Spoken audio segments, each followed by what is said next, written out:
Just tap on it, they're going to open it. Just keep one open. That one is working now. The one you're dropping is working. Someone is operating there, so that's why it delays. Just try it again. That's it. Thank you, ma'am. Good morning, Chair and the members of the Portfolio Committee. And greetings to all the officials and everyone else that is here. And thank you for the opportunity. My name is Alderman Nkosindiphile Xhakaza, Dr. Xhakaza. I am the Executive Mayor for the City of Ekurhuleni. With me, it's a team which includes the CFO or the Group CFO.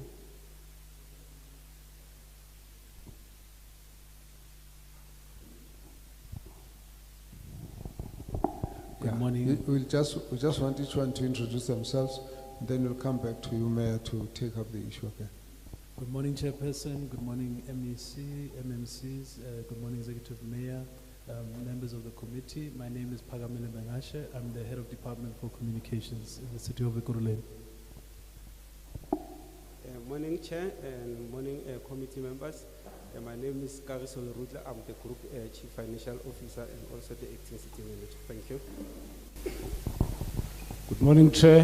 Good morning to the members of the Portfolio Committee. My name is Zingisani Ngamana. I'm the Chief Executive Officer of Ekurhuleni Housing Company. Thank you. Good morning, Chair and members of the committee. My name is Philip Rakwale. I'm the Chief Audit Executive. Thank you. Good morning, honorable members. My name is Gratichut Rampaka. I'm the Acting MD for Ekurhuleni Water Care Company and the CFO. Sorry, you are the CFO? And today, acting MD for the company. We didn't hear that. I'm the CFO of Ekurhuleni Water Care Company, but today also representing our Managing Director. So, CFO of the water? Ekurhuleni Water Care Company. Okay. And then you've got a group CFO. Okay, no, that's fine. That's fine. Let's get back to the Mayor. Thank you. Mayor, you can introduce your submission. Thank you, Chair. We actually prepared a full presentation, and we are guided that we must just focus on the audit outcomes. For the period 2023-2024. Sorry, when you say you've got a full presentation, you mean that's the one you submitted to us? Yes. Yeah, okay. So that's fine. Then all we need is just a 5-minute summary. Then assume that we've got that. Okay, no, thank you. I must maybe indicate that I am now, as a mayor, a year and 4 months in office. I take pride of the leadership that we've exercised over, the city's administration and service delivery. We do think that we've been able to accelerate, service delivery in the main issues of governance. And the entire financial management. We've launched or announced a program of action which includes the 6 key pillar program of action, which identifies the strategic issues that we need to perform on, that we need to ensure that the provision of services is of quality and is sustainable, that we improve on the revenues of the city in order to fund the service delivery, that we need to conduct the repairs and maintenance, that where we do not have money, we must, in conjunction with the private sector, ensure that we bring private sector along to work with us, that the economic development, because we're in a municipality in Gauteng, should also become the area of focus with the Retropolis and the program to revitalize the manufacturing. And the last one is compliance and clean audit. And we've launched a service delivery war room and also activated the Mayoral Zimbizo just to ensure that we build trust between ourselves and the communities.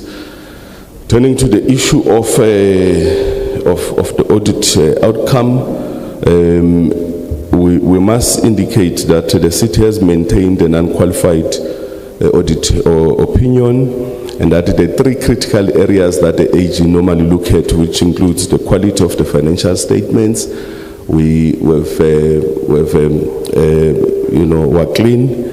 In the performance reporting, it means the service delivery that we report on all the KPIs was also clean. The only area which has been a bit of an area of regress has been the non-compliance material finding in the area of supply chain. And then this is about 2 contracts that are standing on our way between the unqualified and the clean audit. And we do believe that we're well on our way in terms of achieving the clean audit. We have introduced few measures in the area of supply chain, the training of our officials, but also some consequence management in order to actually ensure that this area will perfect it. Work well with MPEC. MPEC has been seized with work to actually ensure that we are accountable on all areas of findings. And Chair, we are sitting with a balance of just over a billion, the overall balance, and we're working very hard to turn around that opening balance. And this is made up of an unauthorized expenditure, which is a new finding, an unauthorized. For the longest time, we did not have an unauthorized expenditure, but this relates to the excess consumption by indigent. We've, of course, engaged with AG in terms of that finding, because it's out of a policy choice. And when indigents, you give them the 6 kiloliters of water, you give them the 50 kilowatts of electricity, but they consume more. And you can sometimes switch them off. I mean, our indigents in informal settlements and all that, you can't switch them off. But we've reviewed the policy, and we've actually been guided in this financial year in terms of how we must treat that excess consumption by indigent. It's a huge exposure for us, a risk profile, and we do think it's an area that we are engaging with AG in terms of their guidance. But we think in this financial year, the results that are going to come, because we've now disclosed it and also written it off, and how do we treat it in our financials, it will actually assist us. The other areas of fruitless, irregular expenditure, that is where there's actually R1 billion, an area that there's a lot of historic, amounts. And then on the fruitless expenditure, we're sitting at about 68 million. We do think, Chair, comparable to all other 8 metros, we've been one of the metro that is sitting on the top, and we think if we can work well to enhance all the efforts, we should be well on our way in terms of achieving the clean audit. 5 minutes. Thank you very much. Or I can ask even the CFO to chair, if you allow. I'm very kind, so I will give you more time. Okay. You've got another 3 minutes, don't worry. I just wanted to add the entities. We've got 2 entities that are owned by the city. The Ekurhuleni Housing Company, which looks at our social housing, our low-cost rental stock. It has achieved a clean audit, and also ERVAT, which does our wastewater treatment works. It has also achieved a clean audit, and we think all those we will retain. We have released now our financials on time to AG and also to National Treasury and also to all the oversights. Chair, CFO. Thank you, Chair, and again, morning, members. Chair, just to go brief on the details, Chair, if you look from the AG report that has been presented in Parliament, you will see that as a city, amongst the 8 metros, we are the only city that were given good on the financial statement and performance information. The only challenge that we had was on the supply chain management and the intervention that we have done. There was one finding in terms of the evaluation, of which they identified around 15 companies, which resulted in an irregular expenditure in total of 32 million. What we have done immediately after AG has tabled the report, we have cancelled all those tenders and communicated with the affected service providers. Out of the 15 service providers, there were 6 of those that submitted fraudulent documentation, of which we have opened criminal cases against them, and we have further referred the matter to National Treasury for blacklisting. And we have further took all of those findings to internal audit for further investigation so that other consequences management can follow. And we also did, Chair, we also did a robust diagnosis in terms of the root causes, and we did a training that was in-house from our governance structure.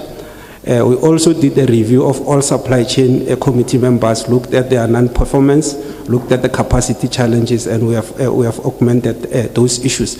And we believe, Chair, we have adequately addressed those issues, and we remain confident that when AG comes, they will be able with the issues of the consequence management and how we have dealt with the irregular expenditure. On the unauthorized issues, Chair, it was for the first time in the history of the institution. I mean, for the last 10 years, we never had unauthorized expenditure. It relates to the access consumption. We did work with AG. They have advised in terms of what we must do. We revised the policy immediately after they tabled the report in January. In council, we went ourselves in council to revise the indigent policy to ensure that it's aligned with the guidance we've received from AG, and we don't project or foresee any unauthorized expenditure in that direction, Chair. And as far as it relates to fruitless expenditure, we are sitting at the balance of 68 million. It's historic. For the last 5 years as a city, we have never had any fruitless in that direction, Chair. Then we have one material irregularity, Chair, as reported in the audit report by the AG. It relates to our distribution center in the fresh produce market, where we did build a fresh produce market with an intention to lease. And when we were supposed to lease, then the business sector, they came and they raised an issue that the lease term of 10 years is not practical for them as far as it relates to the infrastructure that they must put. They wanted a longer term lease, and our policy was not permitting. We want to cancel for that policy to be revised. It went to public participation, and we should be in the process, Chair, to advertise that particular tender. Thank you. Okay.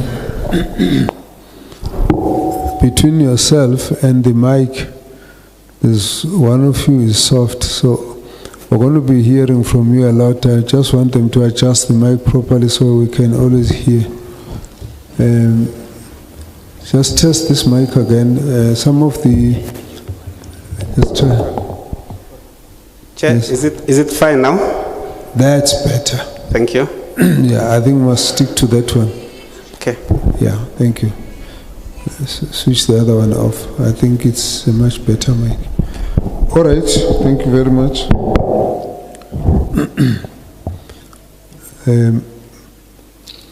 You have here members of the portfolio committees of COPTA, National Assembly.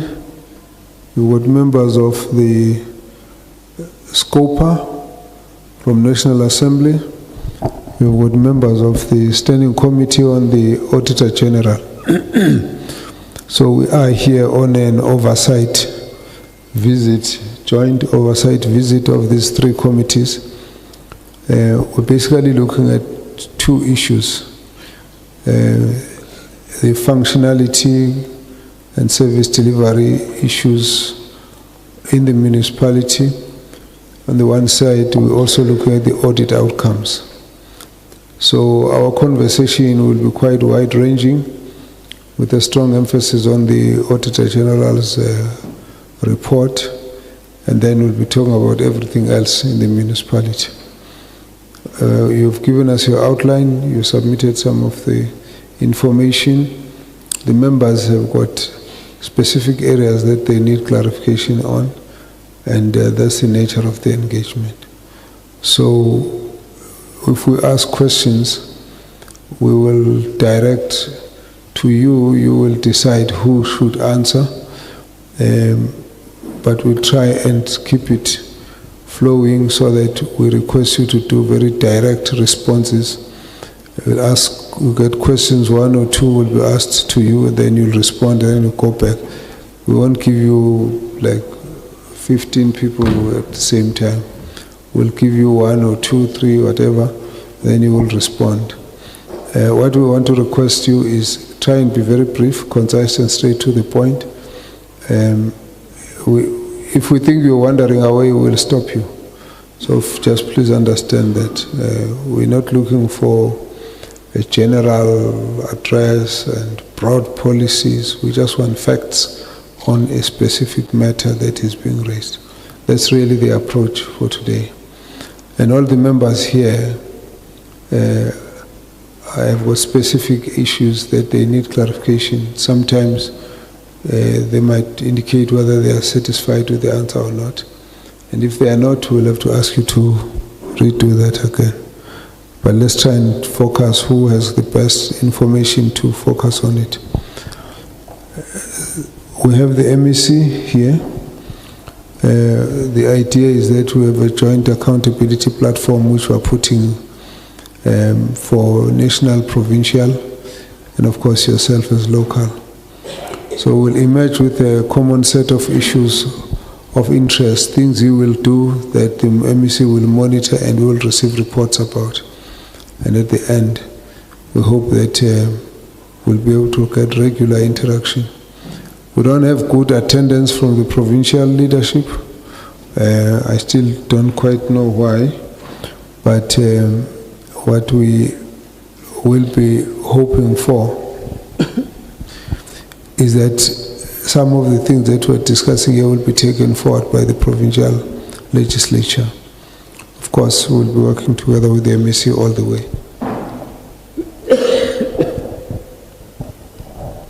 So, honorable members, there is a Eguruleni.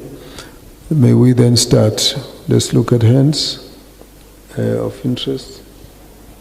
All right. This time we're going to start here, go that way, and then come back, start here, go that way.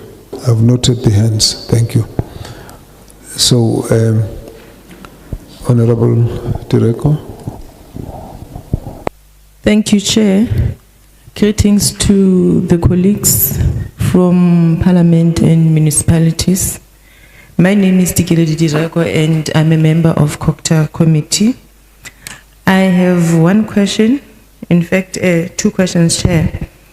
The municipality has been associated with billing challenges for many years, and in one media article it was indicated that the executive mayor has indicated to media that they have resolved the matter. Can the executive mayor please take us along on the implications of this billing crisis to both the municipalities and the communities? And how is the Metro addressing the loss? And secondly, how is the Metro addressing the loss on material loss on electricity as indicated by the AG? And also, when we are looking at the comment of the AG, she raised something about the procurement and contract management, whereby she was also raising a concern about the scoring that the Metro has used that is not the same as the one that was on a bidding document. Can you please also take us along on that matter? Thank you. Good morning, Mayor and the team. At least there's one woman, there's hope in the team, Mayor. At least it's no longer Women's Month. Thanks, Chair. Mayor, thanks for the presentation. You also, with your team, referred on the AG's report. But if I take you to page 109 of the AG's report, there's the most disturbing pictures of bad roads. It says that it's poorly maintained in Ekurhuleni. If you go to that AG's report, they also cite the issue of sewage that is flowing into the roads. Please comment on that one. The AG further said in page 129 of the report, there is an ineffective councils and councils committee who do not adequately oversee the budget prepared by municipal managers and approve unfunded budgets. Can you also take us through that? I know you spoke about the water loss, which is standing at 1.30 billion, and electricity is standing at 2.7 billion, but you are saying you are doing something. Can you just go into details? Because this is not a good picture. On fruitless and wasteful expenditure, is growing. It was sitting in 41 million, now it's sitting in 81.45 million. The last one, Chair, is the high resolved murder cases, Ekurhuleni. Can you also take us into confidence on how far is the case of the latest of Mpho Mafole, who was the head for cooperative and forensic audit? And please take us through, because the news said that one of the reasons is allegation, until it's proven, that he was investigating into 2 billion electricity scandal of Ekurhuleni. So now the question is, the new head of forensic audit, is he safe or is she safe? Because it seems as if it's true what is reported on the media about the reason of his killing. So what do you do now, Mayor, to protect that unity within the municipality? Because one of the challenges in all municipalities, even yesterday we engaged with the Premier and the MEC to say one of the most problem in the municipality is the issue of corruption.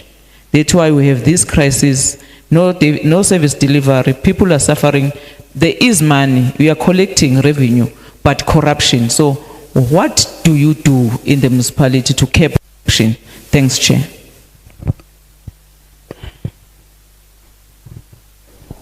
Thank you. As you start your response on these issues, can you just give us quickly your annual budget and your collection rate, and then deal with all these issues together? It's going to be up to yourselves how you deal with them. Yes. So please proceed.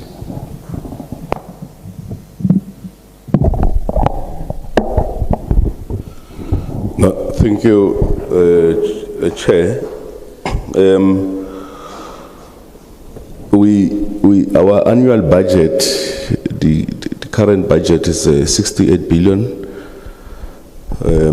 rands. The target collection rate is 90%.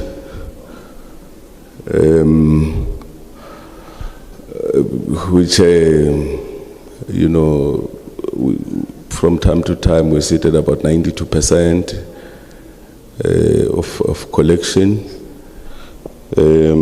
But of course, given the economic challenges recently, it has been a bit of a challenge. We have to ensure that there's a robust credit control in place. And of course, we also have the social packages to caution the poor. You'd know the makeup of Ekurhuleni. 78% or 80% of it is made up of historically disadvantaged areas, our townships, our informal settlements, and hostels. But the billing challenges in the city, and I must indicate that certain changes that were introduced in the billing, revenue management, metering specifically around 2022, 2023, introduce some of the challenges in our billing. While we appreciated some of the recent innovation, introducing, digitizing or enhance digitizing, but when it leads to material losses, 2 billion, it's something that can't be accepted. It's something that the impact are severe in the service delivery. It impacts on the speed within which you attend to potholes, you cut the grass, and all that, because you have to pay the bulk purchases to ESCOM. You must still pay the engineers that must maintain the provision of the service. But if you are equally not collecting, in particular from large power users, it means it's companies, it's industries, and that will have been the case. And I must indicate that the consequences that we've introduced in relation to the matter, I might not make a lot of comment around them because the DC is ongoing. But what is important is that what is the program that we had to put in place to turn around the situation, where to restore the service, where to ensure that we put proper systems in place. We are happy that where we're sitting, we have now reduced, or we have now improved the billing accuracy from the 84% to 97%. I'm saying we've improved the billing accuracy from 84% to 97%. And I must say that for a city as big as us, a percentage that is not billed or not read contributes significantly, to our revenue. We can approximately about 200 million, if we just want to quantify the size. So if anything 84%, once you go below a particular area, depending on the size and the impact is quite significant. But we're happy that we have turned around that, and we're now doing the back billing. It means we're doing the recovery. If you've benefited from not being read at a particular time, you know that you've not been billed. We then put up a mechanism according to the policy of the city. We must now give you, or rather monitor your current consumption, give it 3 months so that we can then come to you and say, in this particular period, you benefited, you are not billed, and the policy is known. We are now recovering that money. We've recovered 365 already that has been paid to our coffers. 1.4 of that we've successfully billed. We are now launching a robust collection. So all what we're saying is that we've robustly attended to the issue, and it should be an issue of the past. What we now must just project is how long it will take us to collect the cash in the bank, because to read is one thing, to bill is another, but to actually get the money into the bank, it's one area that we're looking at, so that we can quickly ensure that all our systems are up and running. The material losses on electricity, I'm sure that the CFO can talk to that, including the areas of procurement. But some of the losses on electricity, we can indicate the technical and non-technical losses. Technical losses are those that are due to, the system itself. But the non-technical losses are those that are due to a third-party interference. It could be illegal connections on the system. It could be, inefficiencies for us to collect. And one of the areas that we that we're battling with is the third-party interference with our system, and that beyond the theft of our cables, of our transformers, and all that. Beyond the illegal connections by informal settlements in the CBDs, the bad buildings programs they illegally collect, and the various measures that we do. But the other ones, it's where we then monitor who is, tampering. And I'm not talking about now the 2 billion, I'm talking about the normal operations, because we must separate that one, because it was a change of a system, what we call automated meter reading for large power users. But we're talking now ordinarily, in the ordinary course of our work, we have to do the various audit. We have to audit the consumption of one customer to actually see if there is a change in the behavioral patterns, in the manner in which you consume, so that you can actually pick up if there's tampering and you are able to deal with that tampering. So those are some of the measures that we're talking about in those areas in terms of material losses, both for electricity and for water, and is an area that we're looking at because it's got a huge impact on the revenues. And I know this CFO maybe will also update on the revenue enhancement program to actually look at what is available in the market that can actually assist to deal with the billing challenges. The issue of service delivery, Chair, bad roads, we've been battling a bit, in particular in the rainy season. With potholes and all that. And I must indicate that Ekurhuleni is a 97% tarred.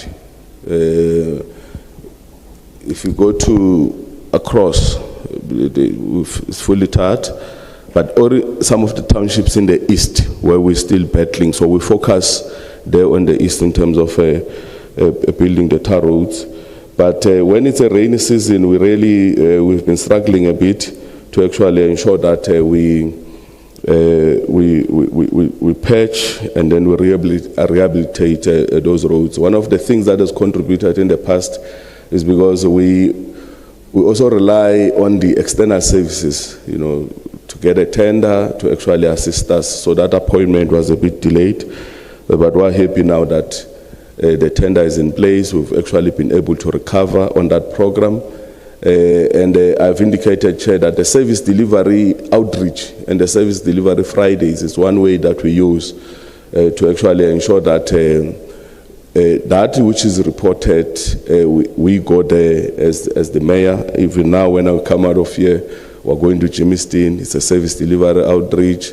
We go to those projects and actually ensure that where it is reported, because we've got a dashboard where it is reported that service delivery, interruption in this area, we actually attend to it. And this also goes to the water challenges. Various MMCs, they've launched various outreach program, from the Sivalama pothole to the Kanyisa Mhlali program to the Siyaklina Siyakhuculula program, Siyakhuculula Namhlanje project. So those are some various interventions that takes the leadership of the mayoral committee with the senior managers to various areas to ensure that these service delivery challenges are actually attended to.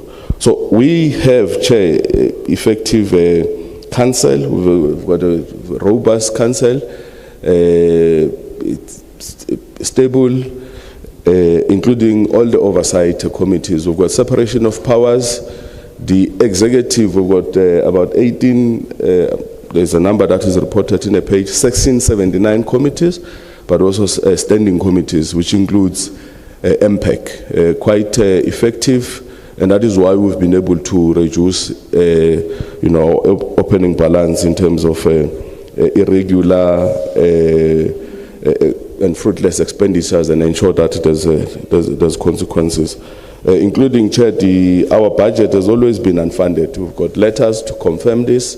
The current budget, we go to National Treasury, there's confirmation that our budgets are funded. We've always presented credible and funded budget. The only risk is our ability to get the money on time. Let me make one example, Chair. We pay to ESCOM today. We must pay the current account to ESCOM. But for us to recover that money from our communities take us so many days. We could 30 days in areas, they go 60 days, they go 90 days, which really impact on our cash flow. And it's one area that we've been a bit battling with ESCOM, because sometimes they want their money in 15 days. They say, no, 15 days, pay us. But we say, even if you you pay to PEP stores, you pay, and our communities, they would not be able to pay us in anything. So I'm saying those are some of the challenges that we have to deal with, because there's so much pressure that we pay ESCOM, there's so much pressure that we pay, rent, water, and we do pay and pay on time, but sometimes we feel that they've been made a special case, and yet how they provide a service and they respond, in giving us a service, it's something that has not been looked at. In particular, us as metros, we must pay and pay on time, but our communities, they don't pay us on time. I think that is a big area that, but the other issue, Chair, and I think the issues of violence, and we've reported it to the police. We are interacting with the police, and they've responded on the matters, and I'm sure once these matters are concluded, we will then get the necessary update. It's not just this auditor, Mpho Mafule, who has been killed. We've got another adjudicator, Semnikiwe, who was also killed. The CFO who is sitting here next to us survived a hail of bullets. All our officials, the senior officials now, almost all of them, once you are in the employ, then you must then get the capacity in terms of security and all that. We do risk assessment on the environment. We do a risk assessment on the leadership, on the senior management, and then subs. Then they are able to advise in terms of areas where we must intervene. We must indicate that the head of audit, he's here with us. He also deals with issues of forensic and all those investigation, and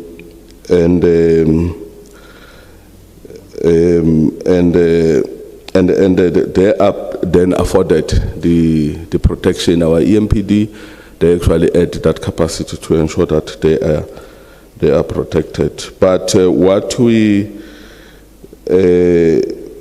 what gives us courage is that all of them, they are determined to do their work, they are determined not to be influenced by wrong things. And I think largely it is bad influence, from different groupings, forums, and all that want to influence how we must, do things in the city. But from our sitting, we are determined that everything must be done according to what is in the legislation. If there's empowerment programs, those empowerment programs are open so that communities, they can be empowered to participate in opportunities that comes in the city. But I must indicate, Chair, that it's an area that we're looking at. Maybe, Chair, we can also brief you outside of, in terms of some of the sensitivities. Chair, CFO, if you can. Thank you, Ian. Thank you, Chair. Chair, in terms of the losses, as a city, we have adopted a strategy both on the water losses and on the electricity losses. If you look on the water losses, the target from the norm in terms of the treasury is 30%. In the 2023-2024, we're at 27%. And currently, as part of the reports that we submitted to AG of our financial statement, we are sitting at 25%. So our strategy is yielding positive result. Then on the energy side, the target is 12 in terms of the norm. When we closed the then reported by AG in Parliament, we were at 16.25. And in terms of the financial statement that we just recently submitted to AG, we are sitting in 15.5. So there are different mechanisms that we are using to deal with these issues of the losses. Then when it comes to the revenue collection, we are collecting above 90%. And the challenge remains in the ESCOM supplied areas. Because you all know, members and the Chair, that the strength of our collection is on the disconnection of electricity. And in the ESCOM supplied area, then we don't have that. But what we have done as council, as administration, we took a report to council that deals with water management pressures. That those residents that are in ESCOM supplied areas and that are not paying, then we will not completely shut them off, but we will manage their water consumption.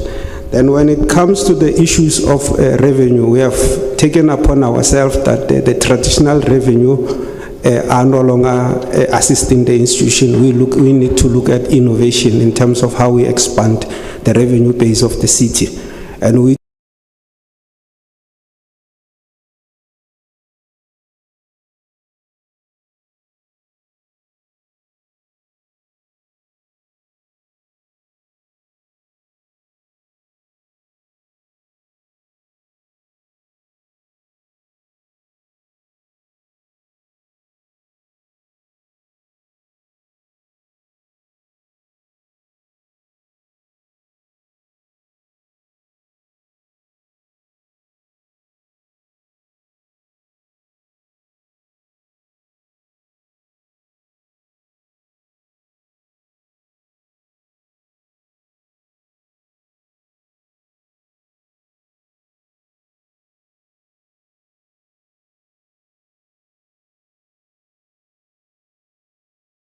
took a strategy to cancel last year in November. They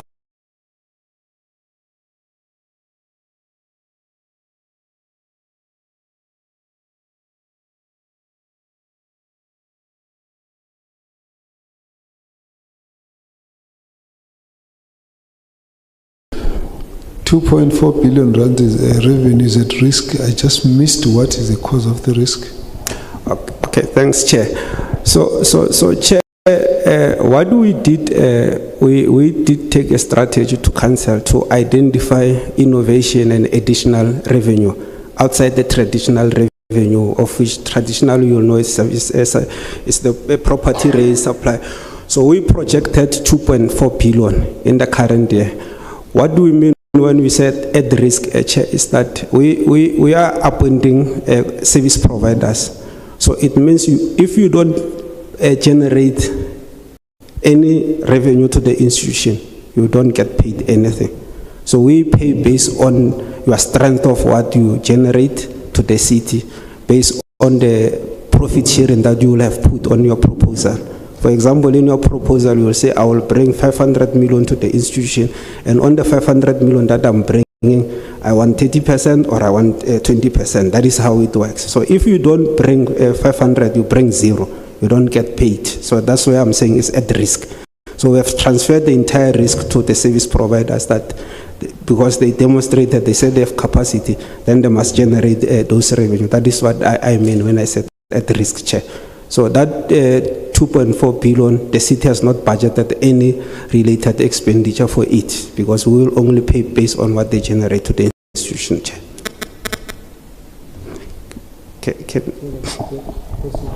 I can proceed, Chair. Proceed, yes. Okay, thanks, Chair. Then in terms of the issues of the repairs and maintenance, the EMF spoken about the programs that they, from the political leadership they are dealing with to address the repairs and maintenance.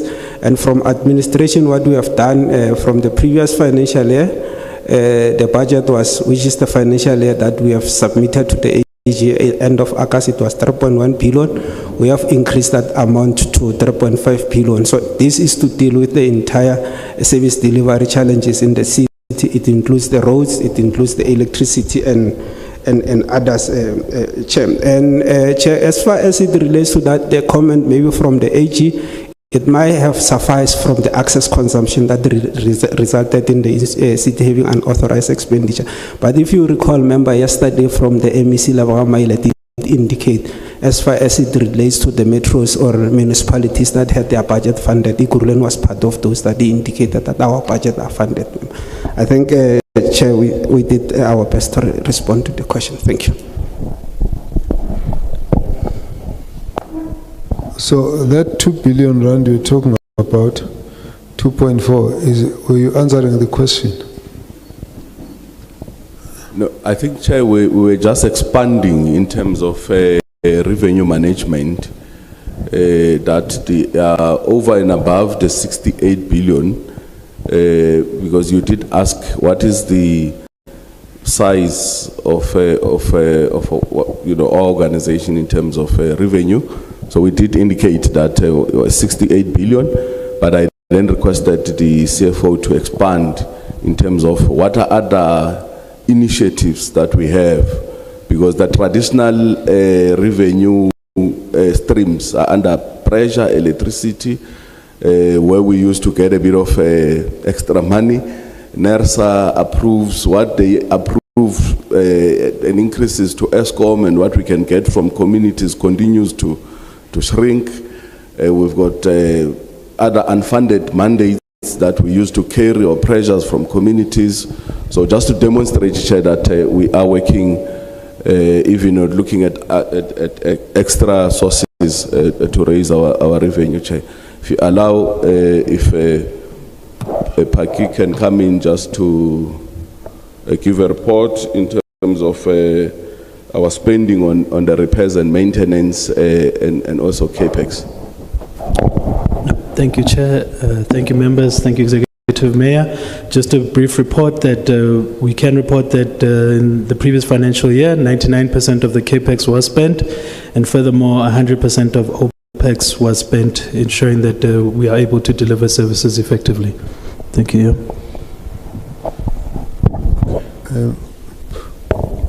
Okay, I just want to check with Kalipi. The questions that you have raised, what was the issue on the 2 billion rand? Okay, Chair, it was under the electricity loss. There is sitting at 2.7 billion in water loss. I think they tried to answer it, but what I didn't hear is fruitless and wasteful expenditure, which is from 41 million to 8.4 million. Maybe if you can also expand on that one, Chair. Chair, can I just add the question that I forgot about? Thanks, Chair. And I'm happy I heard there is a person who is representing the social housing aspect in the team.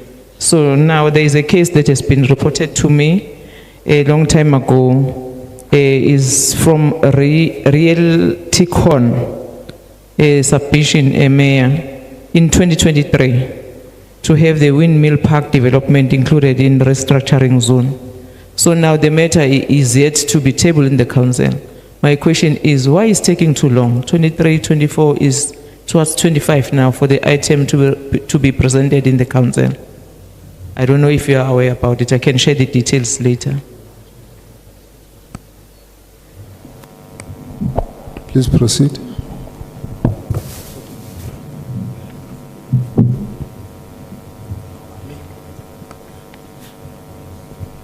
Thanks.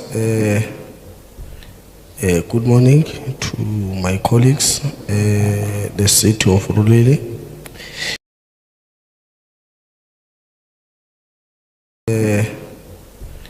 Good morning to my colleagues, the city of Rulele. See Usapumele. No, I also have just few short questions, Doctor. I think one would want to check. I see that AG highlights that you take about 125 days to pay your creditors. And I just want to check, why is this? Because the norm would usually be 30 days, or what is required by MFMA. That's one. Two, I just want to check around the issue of your indigent register. Do you have it electronically? What are your processes of updating it annually, every financial year? That's two. Three, you used around about 13.6 on consultant in preparing your financial statements. I just want to check, and you still got unqualified with findings of which you did not get clean audit. 2021, 2022, 2020, 2021, and the previous financial year, you had clean audits. And the past two, which is 23 that we are dealing with, and the 22, 23, you get unqualified with findings. I want to check historically, has you always been using consultant to prepare your financial statements? And the reason thereof for you to not reach a clean audit for the past 2 years. Lastly, AG as well highlights that you, at some point, as at 30 June last year, you had frozen some of the posts that you viewed as non-critical, of which obviously contributed, the undesired output of that would always be the contribution in the increase of overall vacancy rate, which was at 26%, with 40% in senior management. And 29% in the finance unit. I just want to check the status in relation to that now. I think also, especially with finance unit, would it not be better if you employ your own professionals than using consultant? Would it not be cheaper? Have you done some cost analysis in relation to that? And lastly, I just want to highlight that as much as I note that, AG notes that in your, as you spend about 5.4% of the total value of your PPE on maintenance compared to the 8% norm by Treasury. However, as much as I think the water losses are within norm, because the norm is 15 to 30%. However, I'm a bit worried about the electricity losses, because there you were at 275 billion, which is equivalent to about 16%, and that is above norm, which is between 7 and 10%. Now my worry is that also you are not spending much in the 8% norm in the maintenance. Now my question would have been that in the split of that 3.3 billion, how much are you spending maintaining electricity infrastructure? And particularly because it is the one that is above norm. And lastly, I want to check, because if I look at your it's my last question, Chair. I look at your debt, your debt. The AG tells us that 70% of your municipal debt is unlikely to be recovered. I think the mayor would have mentioned that you have about, your collection rate is about 90%. I want to check, is this the 2 billion that we are speaking about, that you will be using a service provider to try and recover, and how do you reach that? And I see your impairments are quite high. That's why I was asking about the indigent register. Thank you. Thank you. Note the questions. Let's get the next one. Thank you very much, Chair. Good morning to everyone. Tombovio Mende, member of SCOPA.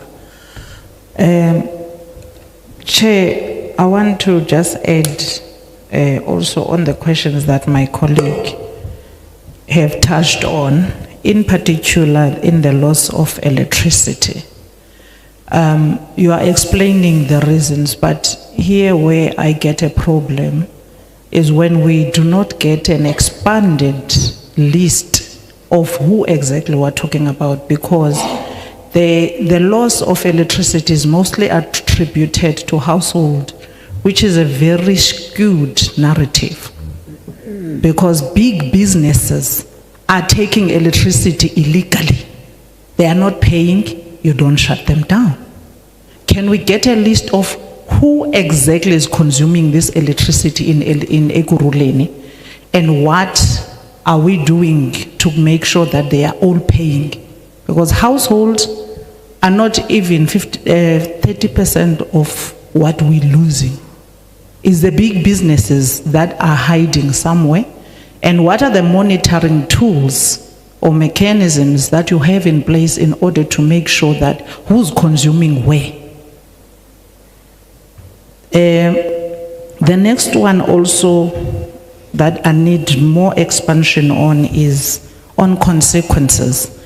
You are explaining in terms of your fruitless, wasteful, and the unauthorized that the AG has picked up, in particular on the tenders that you have cancelled and all of that.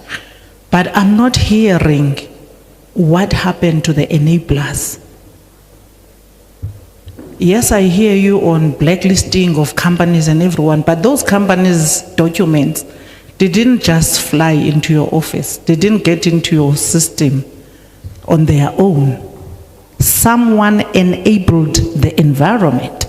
And what I'm hearing from you is, no, we are providing training for people to understand the system. No. We can't be providing training to people that have a capacity to capture wrong information into the system that can cost us millions, and if AG doesn't pick it up, it slides. What happened to the enablers? We need the enablers' names and consequences. That must be clear. Again, on the 125 days that the AG spoke about, just recently we saw at Davidton Nase Etwato protest, which was not the first protest. There's been protest in terms of collection of waste in communities. This is a result of non-payments of invoices of service providers. But there's another aspect within the service providers. There's big service providers, then there's subcontractors, there's 30% there, then the main contractor didn't pay this one. But in the main, if I render a service for government in South Africa, I must be paid. Whether I'm a 30%, whether I'm a main contractor, within 30 days I must be paid.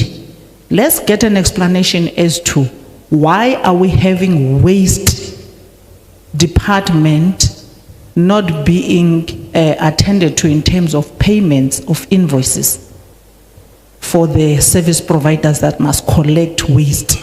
That's a basic service delivery. I don't want a pile of a dead bin in front of my house, none of us. We cannot then do it to our people in the communities because we fail to pay the service providers, and the service providers can't run trucks without maintaining them diesel and all of that and paying workers. But if the city is not paying, then that service is not going to be rendered. Let's get an explanation as to why is that and what are we doing in order to make sure that everyone gets paid within 30 days. Then the issue of the water infrastructure again. The water infrastructure that must be, that is always refurbished, maintained and all of that. But in many times, it's left unsecured. which then becomes a vulnerability in the system, because we have a lot of people that a crime in South Africa is a problem, and our infrastructure becomes vulnerable, and we need to secure them. What are we doing as a municipality to make sure that the infrastructure, not only at water, is secured, and to eliminate any criminal activities that will then damage the infrastructure? Then the clinics, the maintenance within the clinics, the health department does not have budget to maintain clinics. Real estate is. However, I received a list of Eden Park, Ramaphosa Clinic, Muleleke, Barcelona Extension 8 clinics. The department can't do anything, can't maintain, can't buy even the smallest things, because it must go via the other department. What is the integration in that area to make sure that there is timeless maintenance of buying everything, generators and everything, because we know we have a problem of electricity in South Africa. Yet, we do not have simple things as generators and clinics, so that there is no disruption in the service in the clinics. Same applies to the pumping of water. When there is no electricity, then there is no water. Then there must be generators. Who is responsible for making sure that the generators are bought, and those generators are assisting our people to get water timelessly? And is that being done? Let's round up. The last one is the mayor is indicating pressures on from communities, and which leads to unfunded mandates. What are those? Because we know the aspects that are attributed to indigent policies, but what are these new things that shock us? What are the pressures?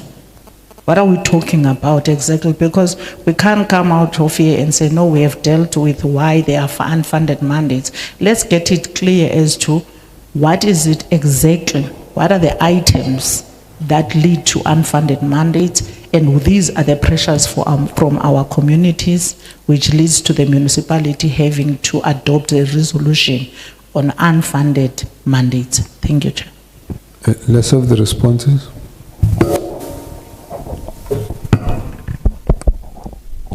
Yeah, okay, Chair. Thanks, Chair, for the questions. Chair, maybe we just need to clarify a few things, Chair. As far as it relates to the preparations of the financial statement and the performance information, we do it in-house. For the past 6 years, when I was there, I've been the CFO there for 6 years, we have never used any consultant to prepare financial statement. However, you will have to understand that other components in the financial statement requires expertise. That, for example, we can't appoint them permanently. If you look at the employee cost, there is a portion of retirement obligation, which is an actuarial valuation. You can't appoint an actuary for 12 months or permanently when you know you only want a calculation once in the financial year. So there is a portion that will relate to us paying the actuarial there. Then there is also experts. If you look at the value of our asset, it's more than 40 billion. There are assets that are heritage in nature, and those expertise we don't have. Those are people that, as part of dealing with the financials, they assist us on the asset register. Also in terms of the PPE, infrastructure, is complex in nature.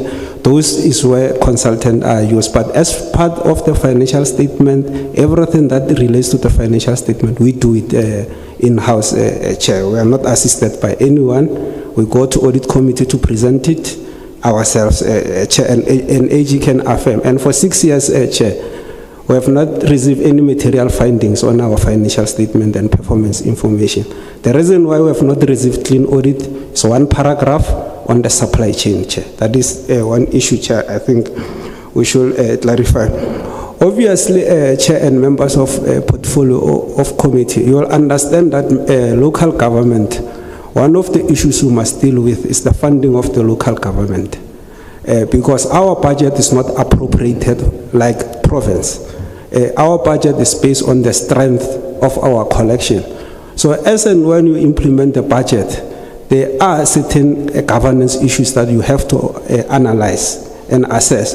For example, you might have a structure approved to employ many people, but by then your collection is not at the desired level. You can't go and balloon your employee cost when you know that you don't have that funds in the bank. So those are some of the prudent accounting that we do, that at a certain point in time, we make those determinations. Yes, the vacancy rates in finance are 29%. Did they affect us? No, they have not affected us as far as it relates to the preparation of the financial statement, Chair.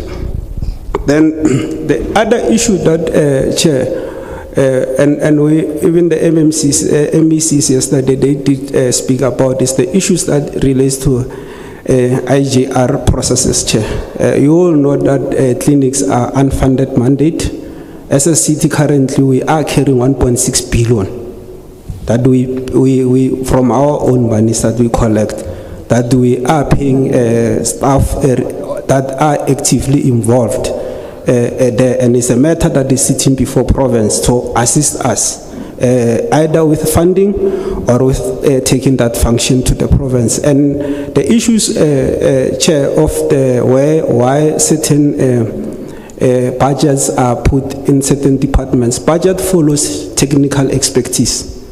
Health by professions are not people that deal with maintenance of clinic. They are not people that deals with issues of generators and all. Hence you will see that the budget sometimes will sit in the EPMO because the technical people that understand the work, they are sitting there.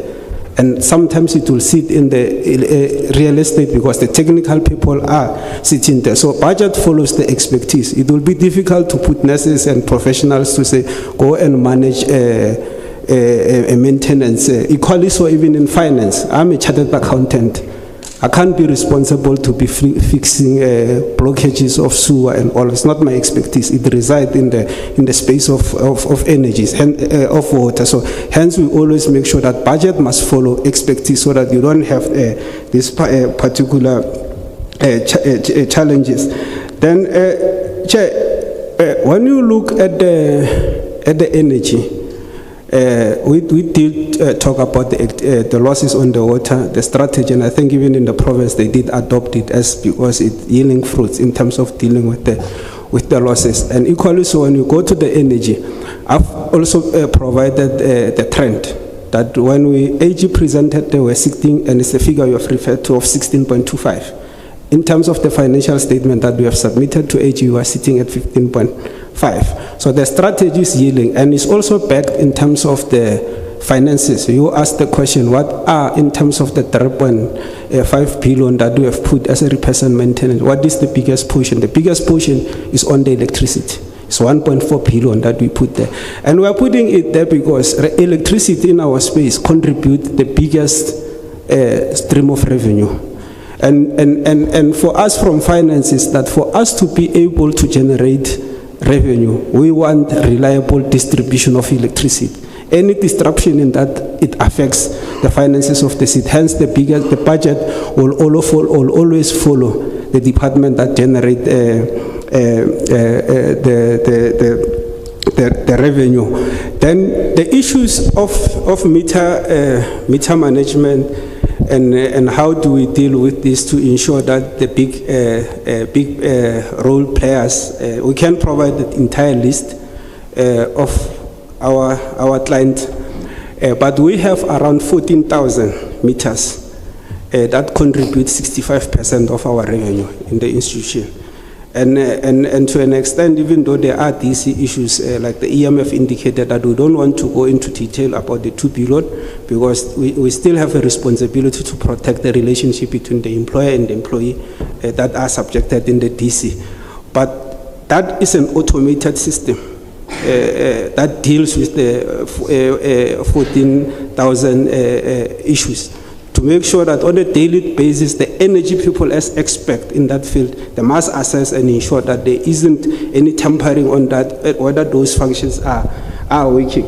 So those are some of the issues, Chair, that we are dealing with. Then when it comes to to the calculations of payment ratio and revenue ratio, you will all agree, colleagues, you have looked at the AG report as tabled. We don't have a finding in terms of non-payment of invoices within 30 days.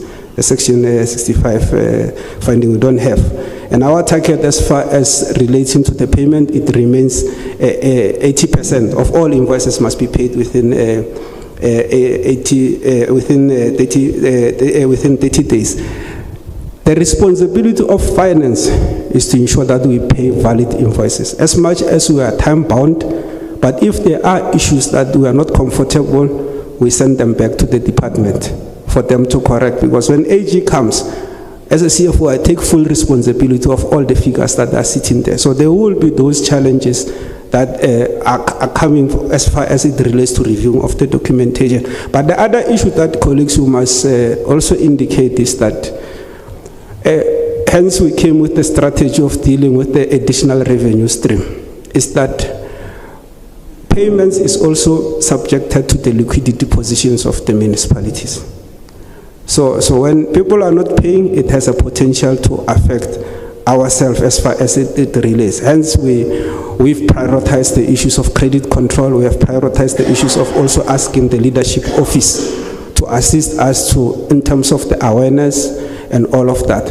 Then when it comes to the issues of consequence management, and I think if you look at the report that the AG have presented in Parliament, when it comes to consequence management and how speed the Metro is to deal with the issues of AG, they all agree that when they raise the findings, we move with speed. You will know that they tabled in January, and from January to date is around 8 months.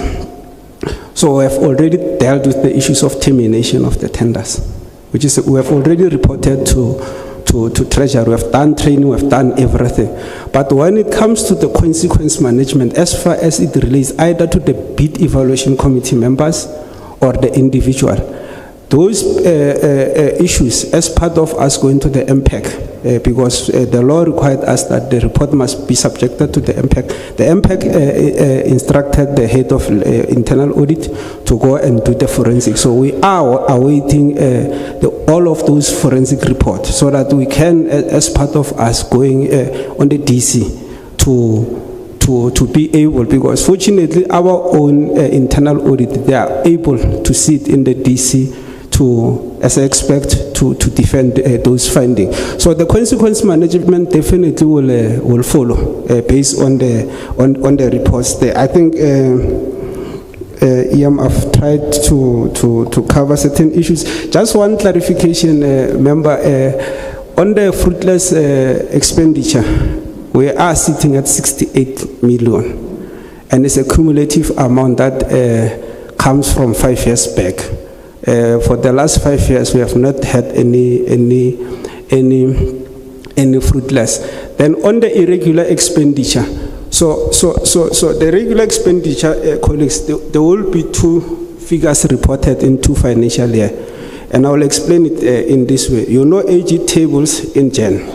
So when they table, we are already 6 months in the new financial year. So if they identify a finding, for example, if they come in this year, they identify finding of which it will be relating to the 2025.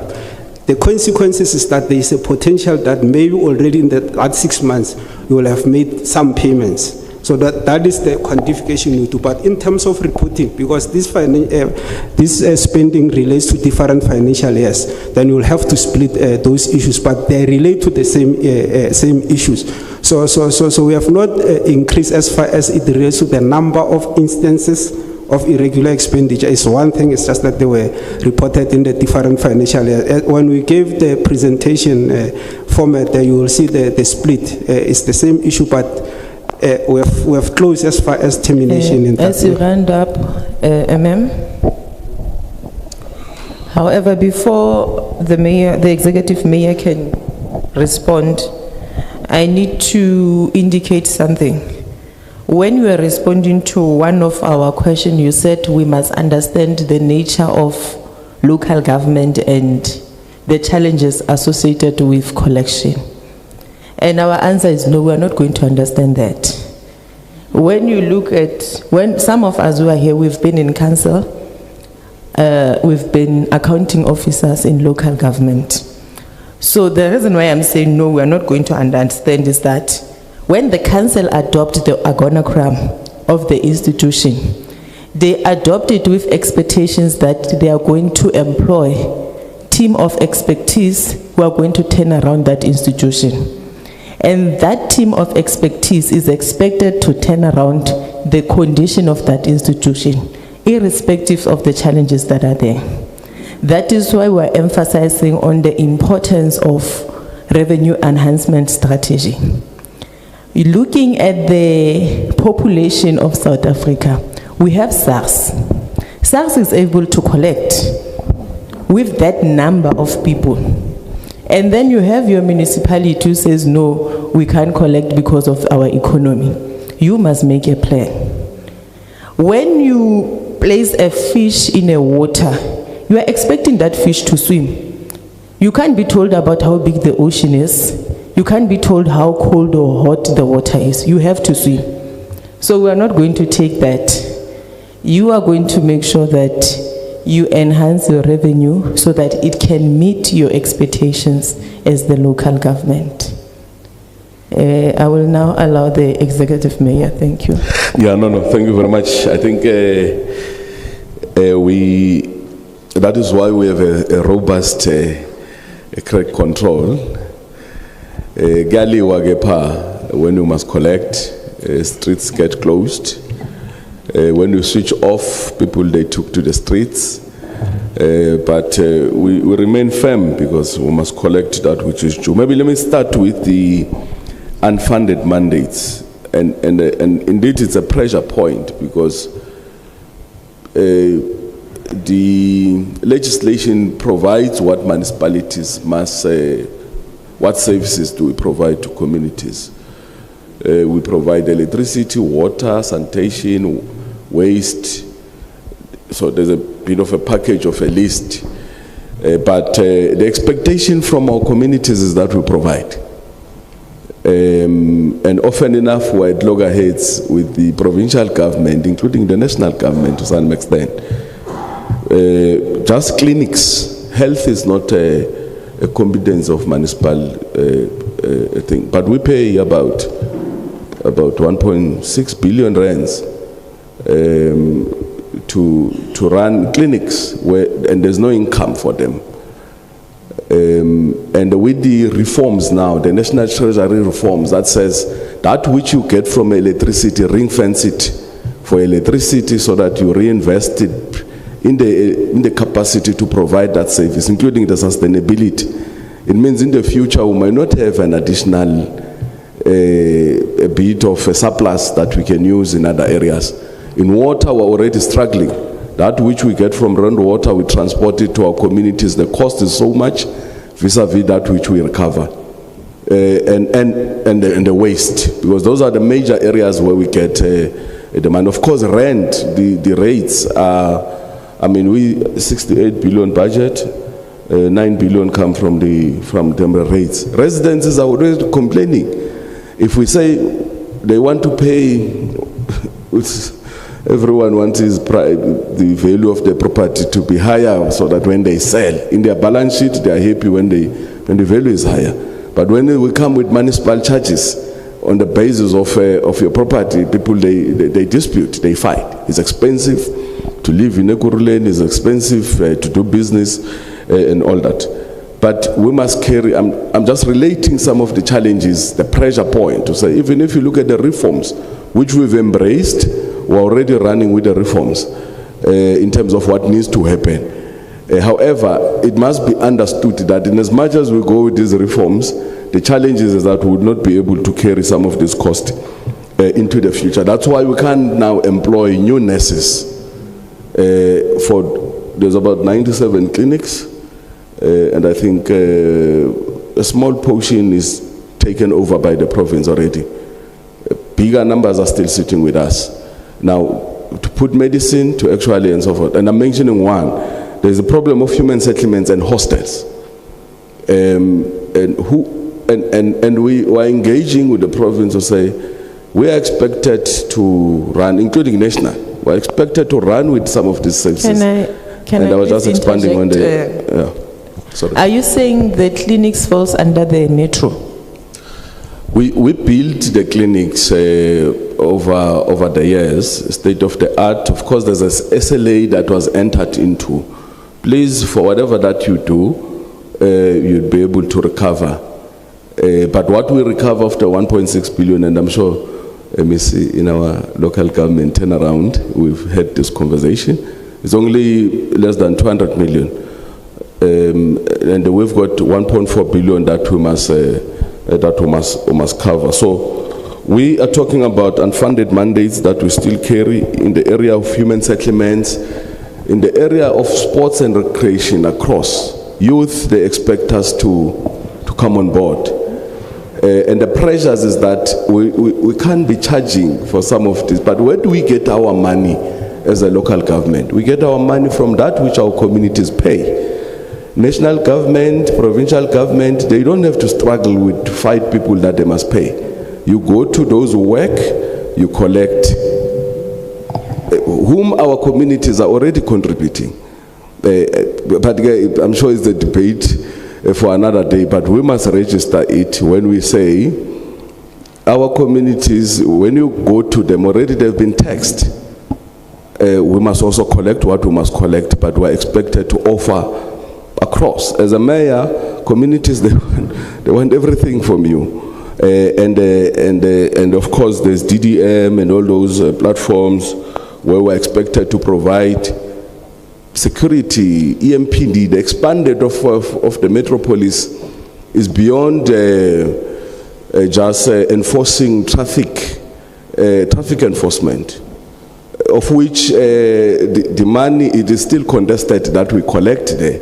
Yet we run state-of-the-art licenses and all that.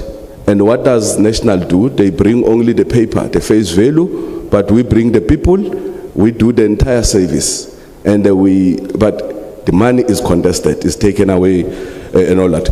Okay. So I was just expanding on the funded mandate because it's an area that we're passionate about. There's just two areas. Sorry to interject on you as you wrap up on the responses.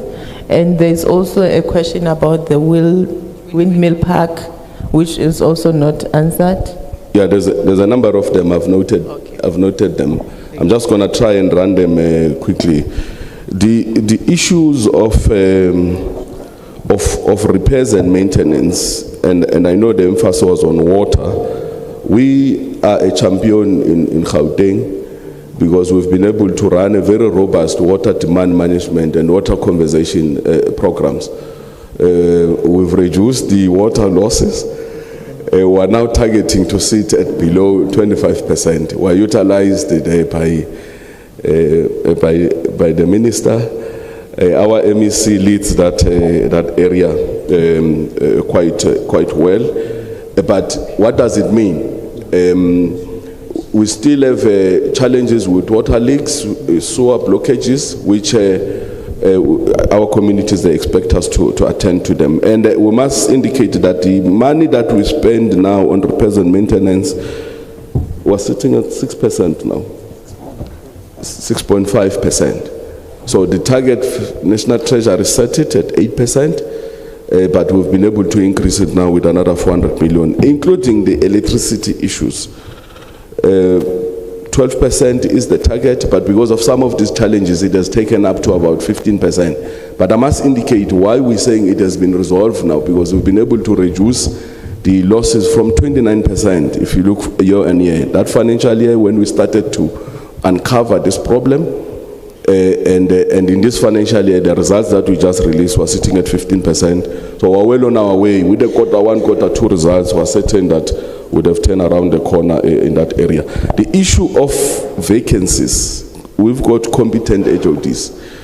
The media that says we do not have capacity and all that, competent, qualified, and the CFO is a chartered accountant across all our, what you call, in the Department of Finance. I'm sure we've got about 4 or 5 a chartered accountant directing different functions.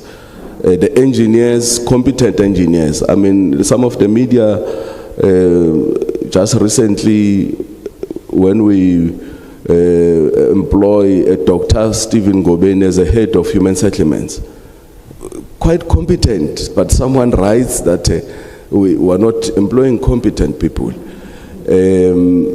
And the city manager that is outgone, a doctor for quite some time, we're out in the market now.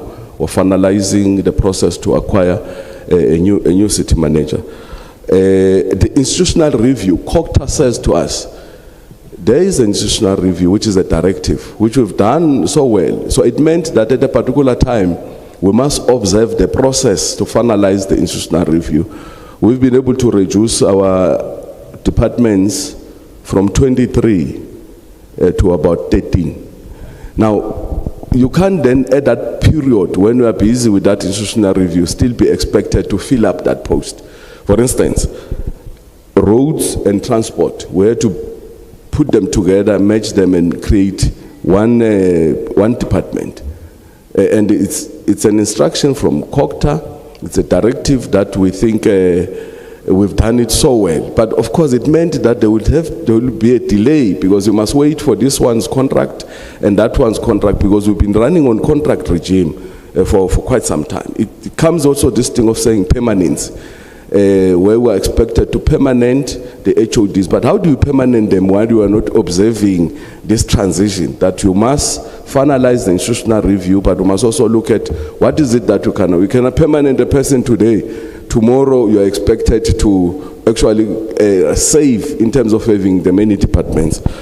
Now I'm just raising it. If you look at community services, in a metro, we usually have a head of health, we have a social development, we have a head of sports, arts and recreation, we have all these heads. Now we're putting them together, we're creating what we call a community service.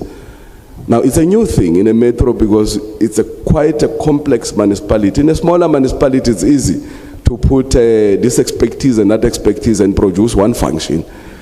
Now, what is community services in our? We try and package and say, but what type of a senior official are we going to get from the market? What is it that is closer? So it's actually a process, but we think it's a process that we've done well, and there should be no reason that this, say 40% of senior management in Ekurhuleni is vacant. It has never been. Including now, we've got about 3 head of departments that we're finalizing. The other one, waste, which has been affected by the metro trading reforms, we had to repurpose it or do some changes there.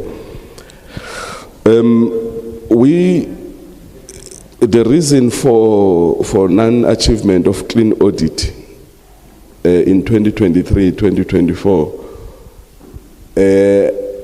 I think I have been now at the helm of this function. I know that we are well on our way to the clean audit. I know that the various measures that we've introduced are taking us there. I can go back and talk about my predecessor or my other one and ask them, Mayor Ngotwan, what happened? Mayor Campbell, because before then, I was a finance MMC, just before 2011, we had the clean audit. And that is why I was saying some of the systems that we had in place, we know them, but we are now restoring them to actually get the city to function again. The last part I've been trying to check because I know something that has been raised with me as an inquiry about Windmill Park. So I've been trying to check, Chair. I know about it, so most probably I'll just need to check because the Ekurhuleni Housing Company, they are responsible for certain function, but they take certain things to our own human settlements department to lead them. Because the component that they perform is only social housing, but it's part of the broader human settlements package. So I'll have to go there, Chair, and just make a specific follow-up on that. But it is something that has actually been raised before us. We're mindful of processes to approve developments, whether it's for social housing or for economic development. And there's an area that we're looking at to actually unlock. We've put up a measure now, an oversight called on DFC. DFC is the Development Facilitation Committee. We've now set up a mayoral oversight committee over those developments to ensure that developments, if an investor goes to city planning to put up an application for development, it does not sit there for a longest time. And this includes all the relevant approvals, and I'm sure this is one of those cases that we have to look at so that all these issues are approved and are approved on time. I'm not sure if we've answered all the questions. If there's anything.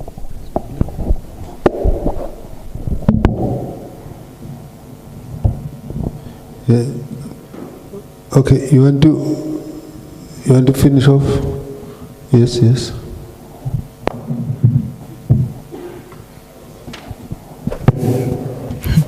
No, thank you, Chair. No, Chair, I'm troubled by some of the responses. One, the response that says clinics are not within the full control or mandate of the municipality.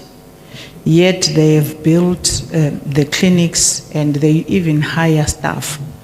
Now I'm asking myself, if then maintenance doesn't become part and parcel of that clinic, what happens to a woman who needs to give birth and there's no water? And then you are told no, because these are nurses and doctors, or the only thing they know is a pill and writing a script. They have nothing to do with a tape. Yes, they will not have anything to do with a tape, but a maintenance guy comes with a clinic, is part and parcel of the structure of a clinic. A watchman is part and parcel of the structure of a clinic. So what then becomes a remedy of those situations? Because if a door is broken, that means that medicine is going to be left there with a door that cannot lock. If there is no water, it means the patients cannot be treated. What becomes an immediate, I'm not talking about the skills and the expertise of the people that are in a clinic. I'm asking about the maintenance of the clinics that should be offered, and they are not there. And the clinics cannot therefore function and give the services to the people. The second part again is on the unpaid invoices. Yes, the invoices, they may not be meeting the criteria to be captured or whatsoever and be returned. But here is a protest of people who do not have their dustbins collected. Okay. Because okay. That's not paid. And can we get a clear answer as to then what do we do? Okay. Thank you. Thank you. Let's move to the next question. Shortly. Oh, no, it's coming. Just shortly. Well, this is hijacking, right? No, shortly, Chair, through you. I think firstly the issue, well, I'm answered most of my questions, just one or two things, shortly. Shortly, the issue of 40% of vacancies in senior management, the AG highlights it in your MFMA report. Secondly, on the issue of asset management, CFO, I think my answer worries me, your answer worries me a bit, through you, Chair. Because AG as well highlights that you have problem with asset management. I do understand that, especially with accruals, usually municipalities would not afford to have that skill in the house. But in terms of asset management, I believe that you can do better. Given that besides you would be having biological assets, of which I doubt you have. And the issue of indigent register, I just did not capture your answer on that. Thank you. All right, let's deal with the others. Thank you, Chair, and greetings to the delegation. Kwenza Madlala from Scopa. I want to first make a follow-up on the issue of the city manager. when is the appointment expected to be made? My understanding is that she was going on retirement in August. So it's not an unplanned exit. We could have advertised in April or, before time. I just want to know where exactly, at what stage are we at? I know that we're told that it is in process. But also I just need clarity, or maybe to be educated on the special leave, because I understand that she was placed on special leave. On what legislation did council rely on in imposing a special leave? And I've found that in most instances, authorities avoid placing people on suspension and give them special leave. Whereas my comprehension is that it is employee-initiated, a special leave, and at the discretion of those in power, then they may grant or they may not grant. However, if there are allegations involved, there must be prima facie cause for a case, or whatever the case, a preliminary investigation, and it is suspension. So I just want to understand what regulation was relied upon in deciding on a special leave as opposed to a suspension prior to the retirement period arriving at. The other issue I want to check is in relation to the allegation that there are some other officials that are facing criminal charges. What is happening in terms of internal processes about that, if that allegation is even correct within the municipality? I also want to understand the issue of restructuring, which then creates a challenge in terms of filling certain posts. The AG says due to insufficient funds, the municipality placed a hiring freeze on non-critical posts. So that reason is insufficient fund, not the restructuring, which the AG places. If the AG is accurate, I want to understand on the determining factor of these non-critical posts. Because some of the posts that are not that remain vacant are in the finance unit. But also, in terms of now the labor relations provisions, what happens to the duties of those people that are placed, whose posts are freezed? Are they then given to other employees at an additional review of their JDs or at some compensation? Or and what if we can live without them? Why are we freezing them and not just cancelling them altogether? If it is the case that we believe that we can survive without them and the employees can still perform and get compensated accordingly, and all functions in the municipality runs Let's round up in a manner that is expected. The last question relates to allegations of corruption and political interference on the Luport housing project. I think you'll forgive me if I get the spelling or pronunciation wrong. I just want the take of the municipality or the explanation of the municipality around those allegations of corruption and political interference in that housing project. Thank you, Chair. Thank you. Next question. Thanks, Chair. Good morning to the Ekurhuleni leadership of that municipality. My name is Nombiselo Sompamasiu, Honorable Sompamasiu from Kokta.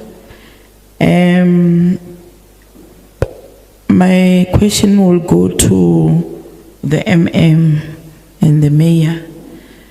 In my disposal, there is a letter from the Minister of Kokta where there were issues involving the appointment or the process of appointing the CEO, the CFO, Mr. Leruka. There were councillors who were sitting there, more than 3 councillors. So can you take us, I think you know the content of the letter, so may you please tell this committee, why did you ignore even the regulations that guided you on how that process should unfold? The second issue is allegations that 2021-2022 bonuses were not paid, but 2024-2025 16.9 million was paid. Can you maybe elaborate to us, tell us what happened? And then to the speaker of the municipality, just wanted to check if with her or with him, the stability of the council, are they sitting, and is there oversight of the chairpersons of portfolios? And also to the Mayor, I'm worried about the issues of the service delivery. Maybe the MM can also explain to this committee how many employees do you have in the Ekurhuleni municipality? Do you have a challenge of ghost workers in that municipality? And lastly, as this committee, we have encountered a lot of, when we've been doing oversight, that most of the budget goes to the security companies. Is it in your municipality, do you have that story also? Maybe you can tell us, if you have a security, how much are you paying per month? Because we have encountered that most of the budget that came in the municipality in terms of the revenue income goes to paying the security. Thank you very much. Thank you. Please respond to that. Thanks, Chairperson, and thanks, members, for the questions. As far as it relates to the number of staff we have in terms of the approved structure, we roughly have around 20,000, and out of the 20,000, those that are appointed is 15. Vacancies are 15,000. Vacancies are sitting roughly around 5,000, which gives us a vacancy rate of 26%. And in terms of the rent values, as far as it relates to the employee cost, is sitting at around 13 billion, which represent 20% of the total operating budget, which is within 30% of the National Treasury. So, and as far as it relates to the issues of security, one of the issues that we have taken, because one of the risks we have identified as a municipality as part of our strategic session, was the issue that we have actually, in most cases, outsourced the state capacity to contractors. And then we took resolutions that we need to capacitate the state by insourcing certain issues that relates to tenders. One of the issues is the one on the security, where we have passed, even in the budget, we moved funds that were sitting under contracted services to the employee cost so that we are able to appoint, start insourcing the security. It also goes with the issues of the cleaners to deal with the insourcing. It also goes even on the waste, because we have realized that when we have a dispute or a challenge in terms of the waste, the service providers tends to stop working, and it affects our relationship with our resident. We also took certain funds in terms of buying waste compactors. In the previous financial year, we bought 10. In the current financial year, we are projecting to buy 20. And over the MTREF, we need to have a brand new compactors that will amount to 80, because we need 80 compactors to be able to deal with the waste issues. So those risks we have identified, and from the budget we are dealing with. Then, as far as it relates to the issues of the invoices, we take the concerns as raised, and as we have indicated that as a CFO, I have a target of paying at least 80% of our invoices within 30 days. Is part of the KPIs of the institution, and we have achieved that. And even in the AG report, we don't have. Obviously, there will be those challenges that we deal with. Then, as far as it relates to the asset register, asset register of a metro is a bit complex. You will see that even in terms of let's just take the road network. How complex is it to deal with the issues of useful life, impairment, and all of that? You require technical people to ensure that your asset register has integrity. And I can tell you, for the last 5 years, I've been there in the institution for 6 years. We have not had any finding as far as it relates to the asset. Our assets have passed the test. We can see even in the AG report, there's only one finding that prevented the city to achieve clean audit, which is on the supply chain. Then, in terms of the issues of the indigent register, we have two. We have the approved indigent process, and we have the one on the deemed. The one on the deemed is based on the property value. Those ones, they don't need to apply.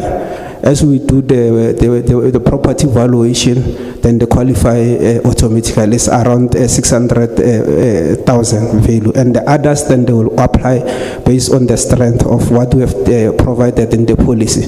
And we know in the province they want it to be reviewed annually, that every year they must come for reapplication. In our policy, we left it for 3 years. We believe that the 1 year is bit administrative work. We are still engaging with them in the process of IGR. Obviously, we work with AG. AG have other tools where they identify what a person that we don't have. Hence, we always maintain the good relationship. As and when they identify issues, we deal with them. Then, as far as it relates to the issues of the bonuses, I think to date we paid the bonuses that relates to, if my memory serves me well, but I will look at the financials. I think we paid the bonuses that relates to 2021, 2022, if I'm not mistaken. I think we are left with 2 years. Bonuses in the financial statement, we are accruing them in line with the contract. But the payment, then it comes with the liquidity position, because these are only bonuses for senior management. So if we see that we have collected and the strength of our financial health are solid, then we can release it. But we put it as a provision in the financial statement. And the other issues, Ian, I think they are for you. Thanks. Just before you pass, just quickly so I can follow. Bonuses are being paid for senior management. That's what you're saying? Chair, I'm saying, maybe let me just explain it, Chair, so that we follow each other. In terms of the Section 56 employees, which are HUDs, they sign a performance agreement, and at the end of every year, they get assessed whether they've met the KPIs in terms of what they've achieved. I'm asking a simple question. Yeah. We're paying bonuses to senior management. Yes. Okay. Yeah. Then the next question is your vacancies. You said your establishment is 20,000. Yeah. Yes. When your vacancies? Vacancies 5,000, roughly around 5,000. 5,000. Yeah. And how many of those are in the senior management? Currently, in terms of the HOD, we have 3 vacancies, if I'm not mistaken. It's the COO, it's the head of business unit waste, and it's the community services. So those are the 3, and the 4th one is the recent vacancy of the city manager. So those are the 4 vacancies. 4 out of how many? Out of 13. 1-3. 1-3. Okay. And then the other if you count the city manager, it becomes, if you count the city manager and the COO, it becomes 15. 15? Yeah, the total top structure. So the last question is about the indigent register. How many families are there? In terms of the current figures we are having, they are sitting just above 200,000. Yeah, maybe. Yeah. Then in terms of the deemed, then the one that are approved are around just below 50,000. When we combine them, they are less than 300,000, because we have a deemed, which is based on the property value. If your property value is below 600,000, we deem you as an indigent. You don't need to do any application. Then there are those that their properties might be more than 600,000, of which they qualify on the strength of the requirement of the. Those are the ones that they must come physically to submit applications. So I think we're around there. We are sitting at around 50,000. Okay. Yeah. No, that's fine. Let's proceed with the responses.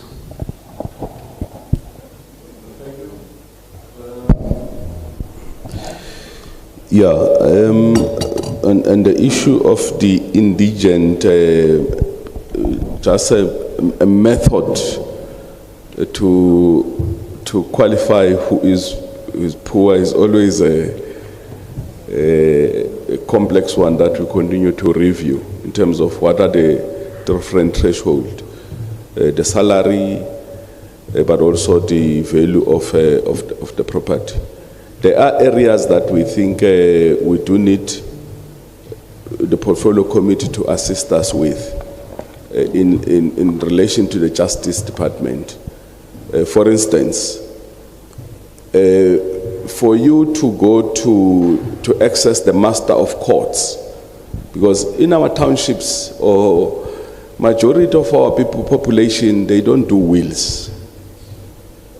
And this is a very big problem for us as a municipality, because our relationship that we have a relationship with the household.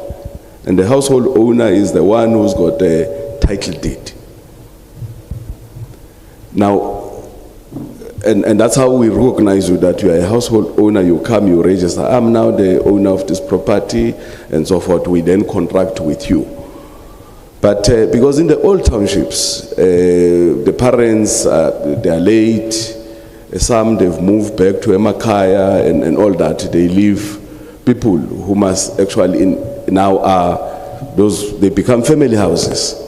Then there's no structure of engagement, because for you to access anything with the municipality, it must be on the basis of a household owner. And this is legally, because if you don't approach it in that way, you enter into family squabbles and issues and.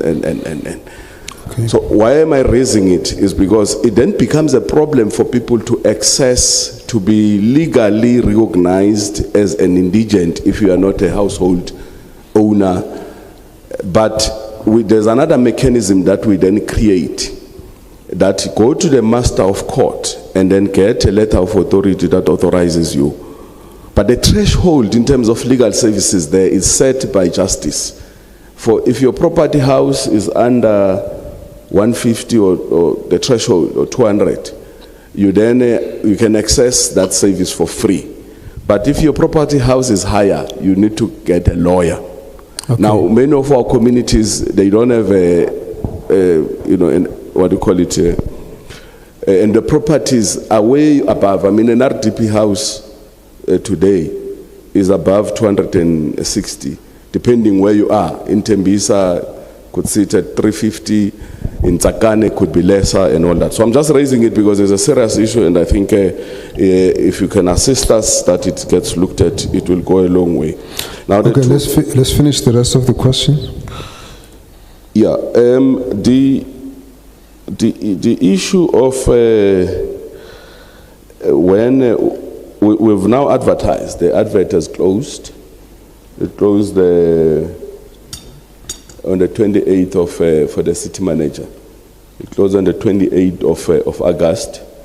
We are now left with the other processes to shortlist, to vet, and then to finalize the appointment. We do think if everything goes well, we should have finalized in the next 2-3 months. Did we respond to the ghost workers? Yeah, I think you did. But we can Okay, no, proceed. Then there's the issue of the letter from Minister about the CFO. Yeah, we're going there. I'm still... Yeah. Let's try and focus. We're trying to... Chair, I noted the sets of questions that were raised, but the advert is on.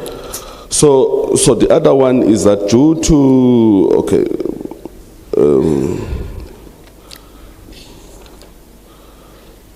we create an organogram. Chair, we function on the basis of the institutional established structure. But the structure is not something that you do every day. The structure for 20,000, 24,000 employees was done between period 2016, 2017, 18.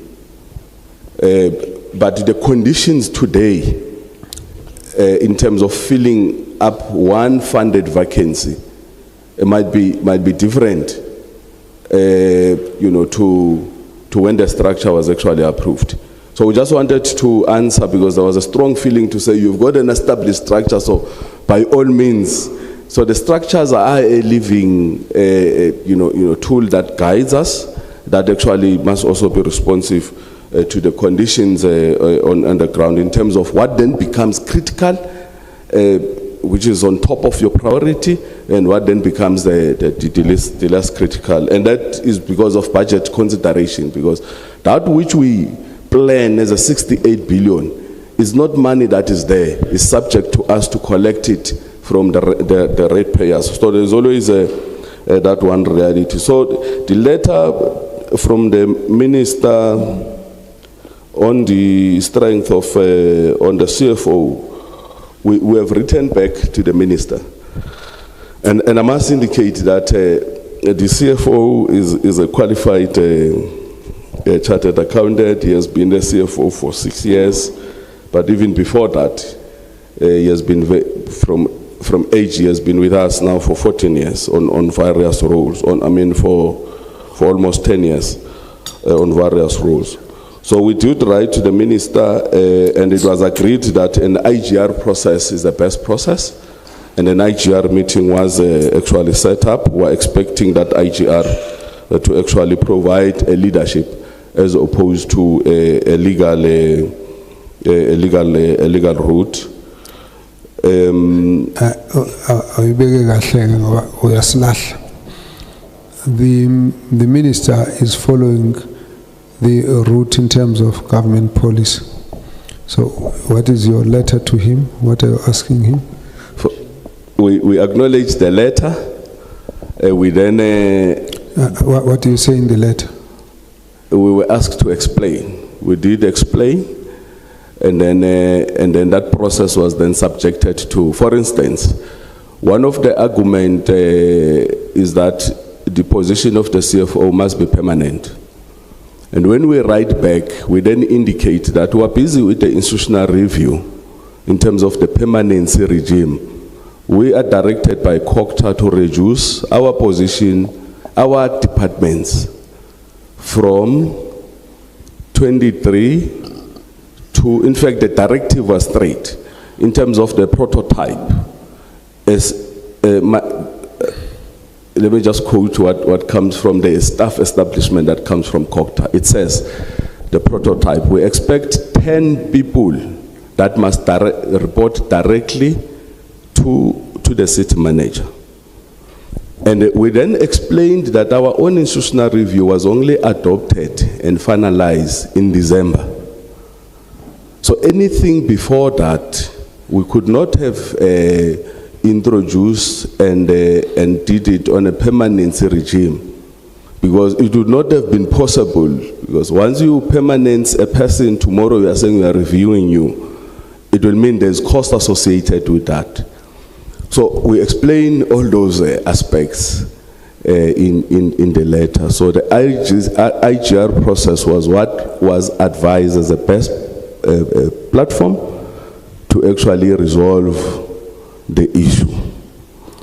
Okay, and that IGR said... Who advised? Are you saying you were advised? I'm asking who advised?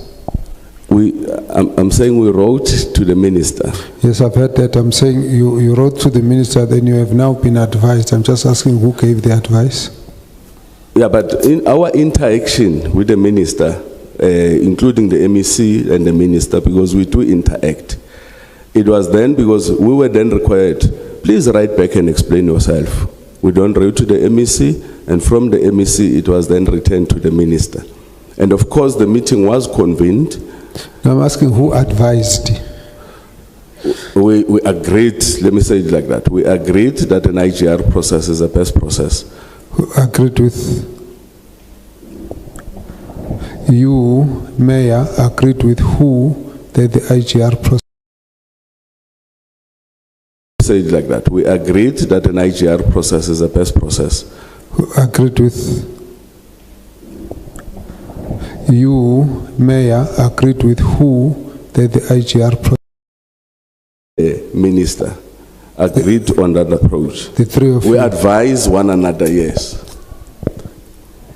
Okay. All right. There's an inaccurate statement. That's a problem in this thing. Ne? When you say the IGR is the best way, better than the legal route. Now, it creates an impression that there is the law and there is something else. So that is not a correct way of putting it, because Maybe let me rephrase Can I it, finish? Can I finish? Because the impression that you are giving here is that there might be something wrong, but don't take it through the legal route. And I'm just saying that the way you are putting it, that's why I'm asking who was advising.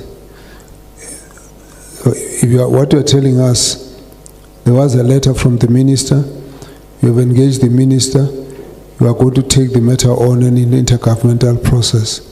If you say so, don't create an impression that the legal route has got a different outcome to this route, because everything here is supposed to be legal.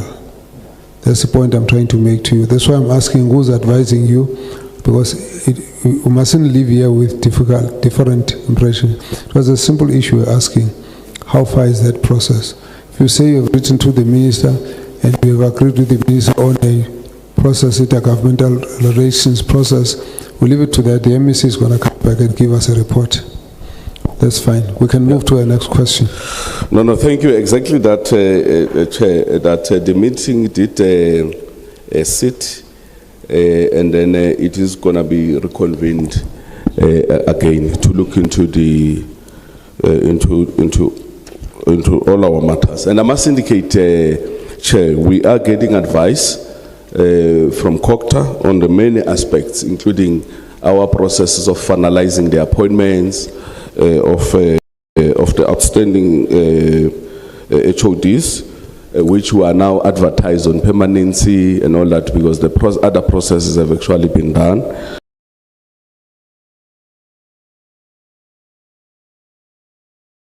Including the issue of the city manager. Just as a matter of noting, if you have got a letter from the minister as it stands, for us, that's where the issue is until the letter is revoked. If it's not revoked, everything else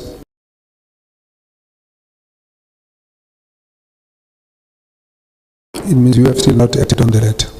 That's how the thing works. So when we're trying to get those details, it's because when we meet with the minister, we'll raise this issue with him. What have you done now that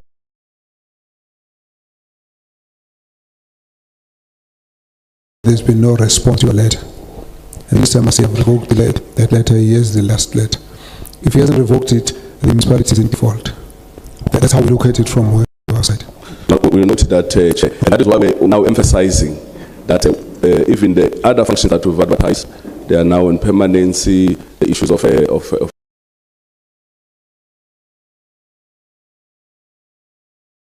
panels, they are as per the guidance from COGTA. The last issue, Chair, that was raised is a low port corruption.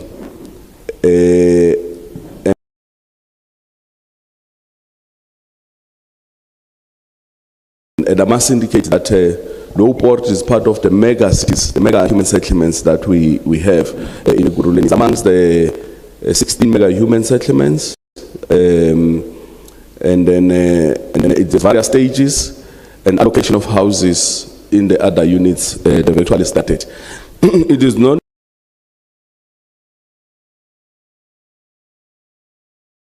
is meant to accommodate the communities of Rechepak because of proximity and other communities. But there are other communities who are in Katehum who are also expected to benefit from that development. And I would not be sure about the corruption, but when the ward council of that ward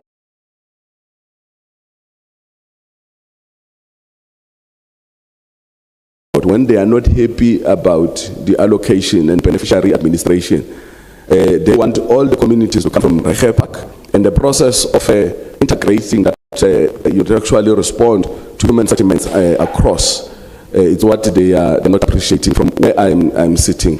less than the specific issues, but it has been largely on the basis of political party affiliation and makes it a political issue than being an issue of housing allocation and how beneficiary administration is being managed. Chair, thanks.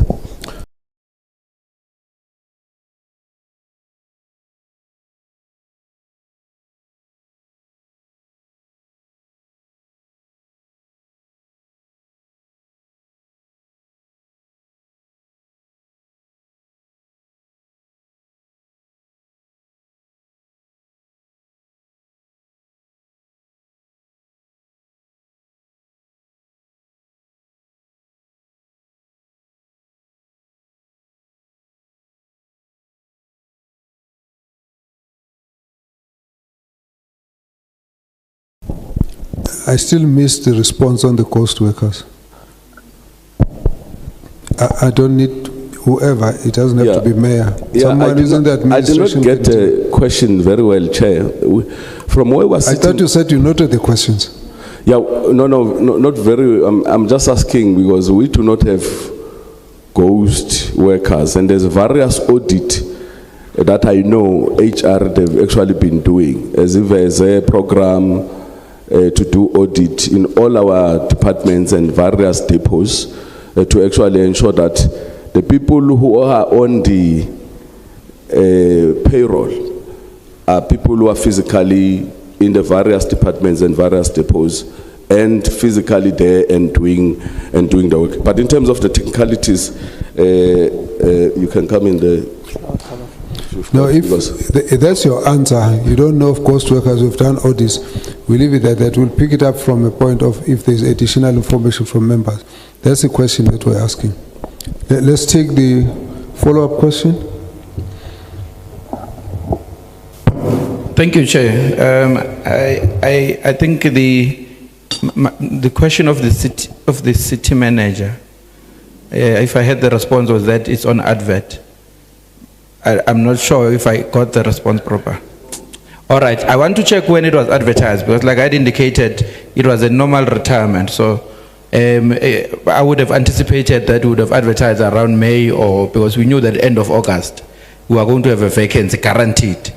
So I just want to understand that process. And I think advert lasts for 2 weeks, so probably it was advertised in August at the, when we know the employee is leaving.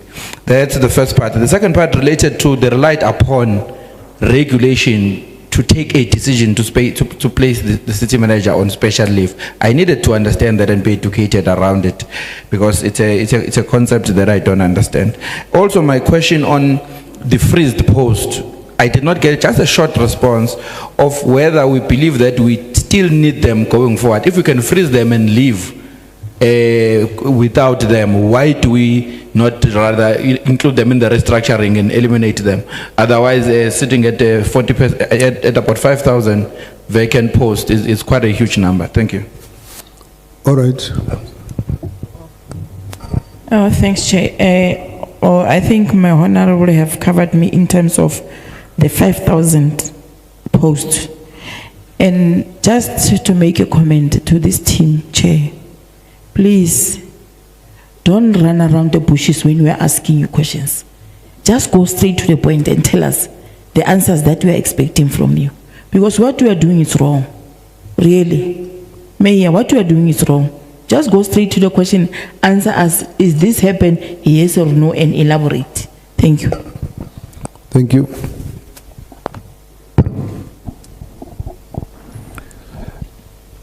Thank you, Chair. Chair, just a follow-up question in terms of the position of the CFO. I understood the mayor saying they've advertised the post, or they're currently filling the post on permanent basis as advised. Can I confirm whether that also involve the position of the CFO or not? That's question number one. Question number two, in your input, Mayor, you've raised the issue of council reviewing the indigent policy. And you've also said that you wanted to put or to add more public participation. Does it mean that actually before, so there was no public or there was a lack in terms of public participation? And then you've also raised the issue of 365 million, some of the losses on electricity as a result of technical and non-technical. Can you also clarify that? The last question, no, you responded on the issue of companies, 15 companies and 6 companies that actually were blacklisted and reported to the Treasury. No, thanks, Chair. Thank you. Honourable members, we're not taking a tea break. And members who wish to have some tea, please go over to the restaurant and you'll pick up tea and you can come back with it in your refreshments. Let's take Nkosi. Are you?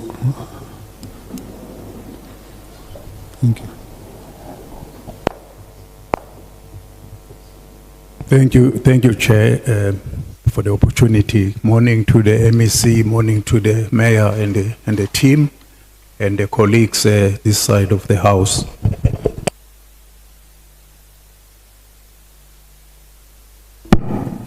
I found a very interesting description by the Mayor of unfunded budget as being credible. I thought the two were mutually exclusive. Just a comment, I think it's been covered quite a bit, but that was not my understanding of unfunded mandate. But the question maybe I would like to ask, Chair, is how much does the staff owe you, and how much do councillors owe in terms of the number? Secondly, I think that on this matter of killings, which unfortunately we're talking about 2 people already, whistleblowers, in your experience, Mayor and the team there, we know that that could have a very negative impact on whistleblowers. I just want to understand how robust your policy of protecting whistleblowers is. Actually, what is your experience since these killings happened? Because you know, with whistleblowing, there's always 2 parties, almost always. One internally or a couple internally and one outside, because the person outside could have never been involved in any monkey business without involvement from inside. So just how robust is your, and how do you think that this might have muzzled any effect of muzzling whistleblowers? Especially considering that Ekurhuleni, I mean, like many other municipalities we have established, is quite impacted by corruption over time. And then also the question which we came up yesterday as well, which has come up briefly here now, is really the degree or the level of politicization of in doing your job. I think it's very high at Ekurhuleni over time. Can you please just give an indication of the politicization? Or, I mean, how much is it impacting or curbing you in doing your jobs? Because it has been very rampant there. Thank you, Chair. Thank you. We're going to ask you to take those questions. While you deal with this issue of the whistleblowers, we had an earlier question about your manager's late Mafole, and you indicated something to the effect that there were more. So could you give us, that you can recall just now, or that have been attacked or assassinated, But we just want to know, do you know what the assassination was linked to? What work were they doing that was linked to the problem? You can respond.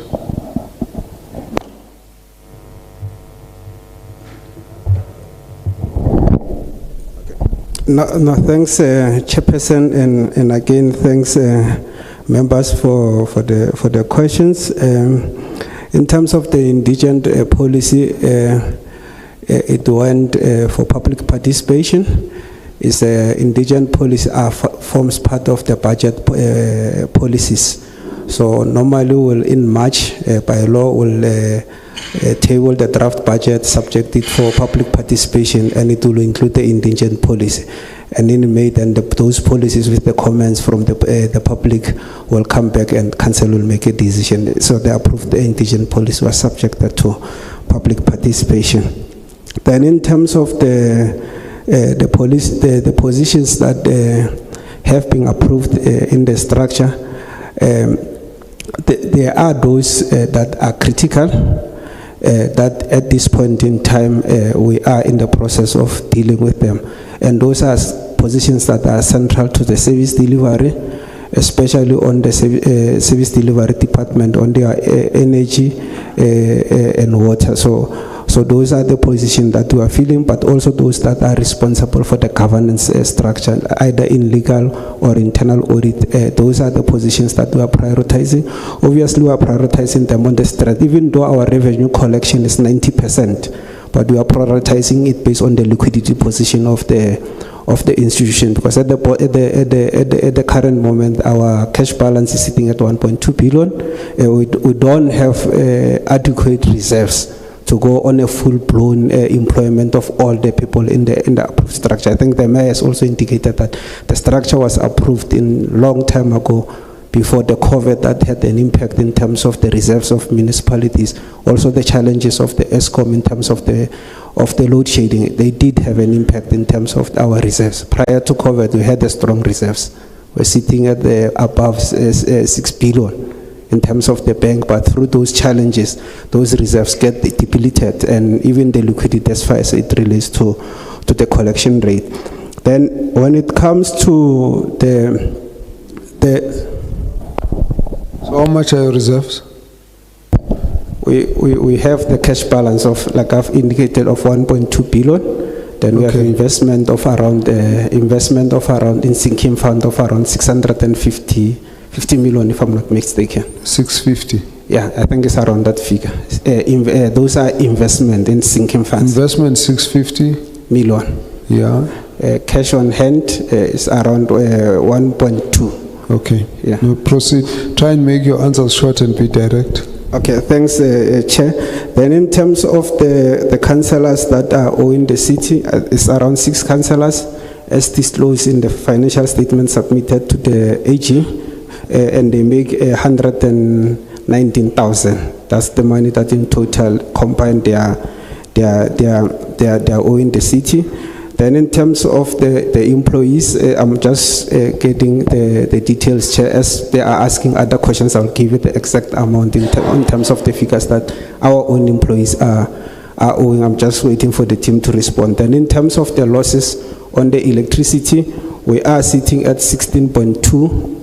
This is what the AG has reported there. And out of the 16.2, 4.35% is a non-technical loss, which is inherent as you do distribution of electricity. It's inherent that you lose that, and it is making up of around, in terms of rent value, is around 858 million. And in terms of the non-technical losses, which is where our focus in terms of the strategy to deal with this thing, where there are areas that are metered, we go and we meter them. If there are leakages in terms of the billing, we go there, and if also it includes the illegal removal of the illegal collection. In terms of the rent figure, is 2.2 billion, Chair. Thanks.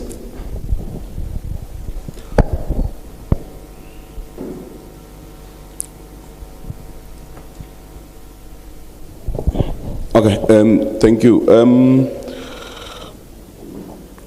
Chair, and I think the issue of, I did not quite get the the input on the unfunded mandate and unfunded budgets.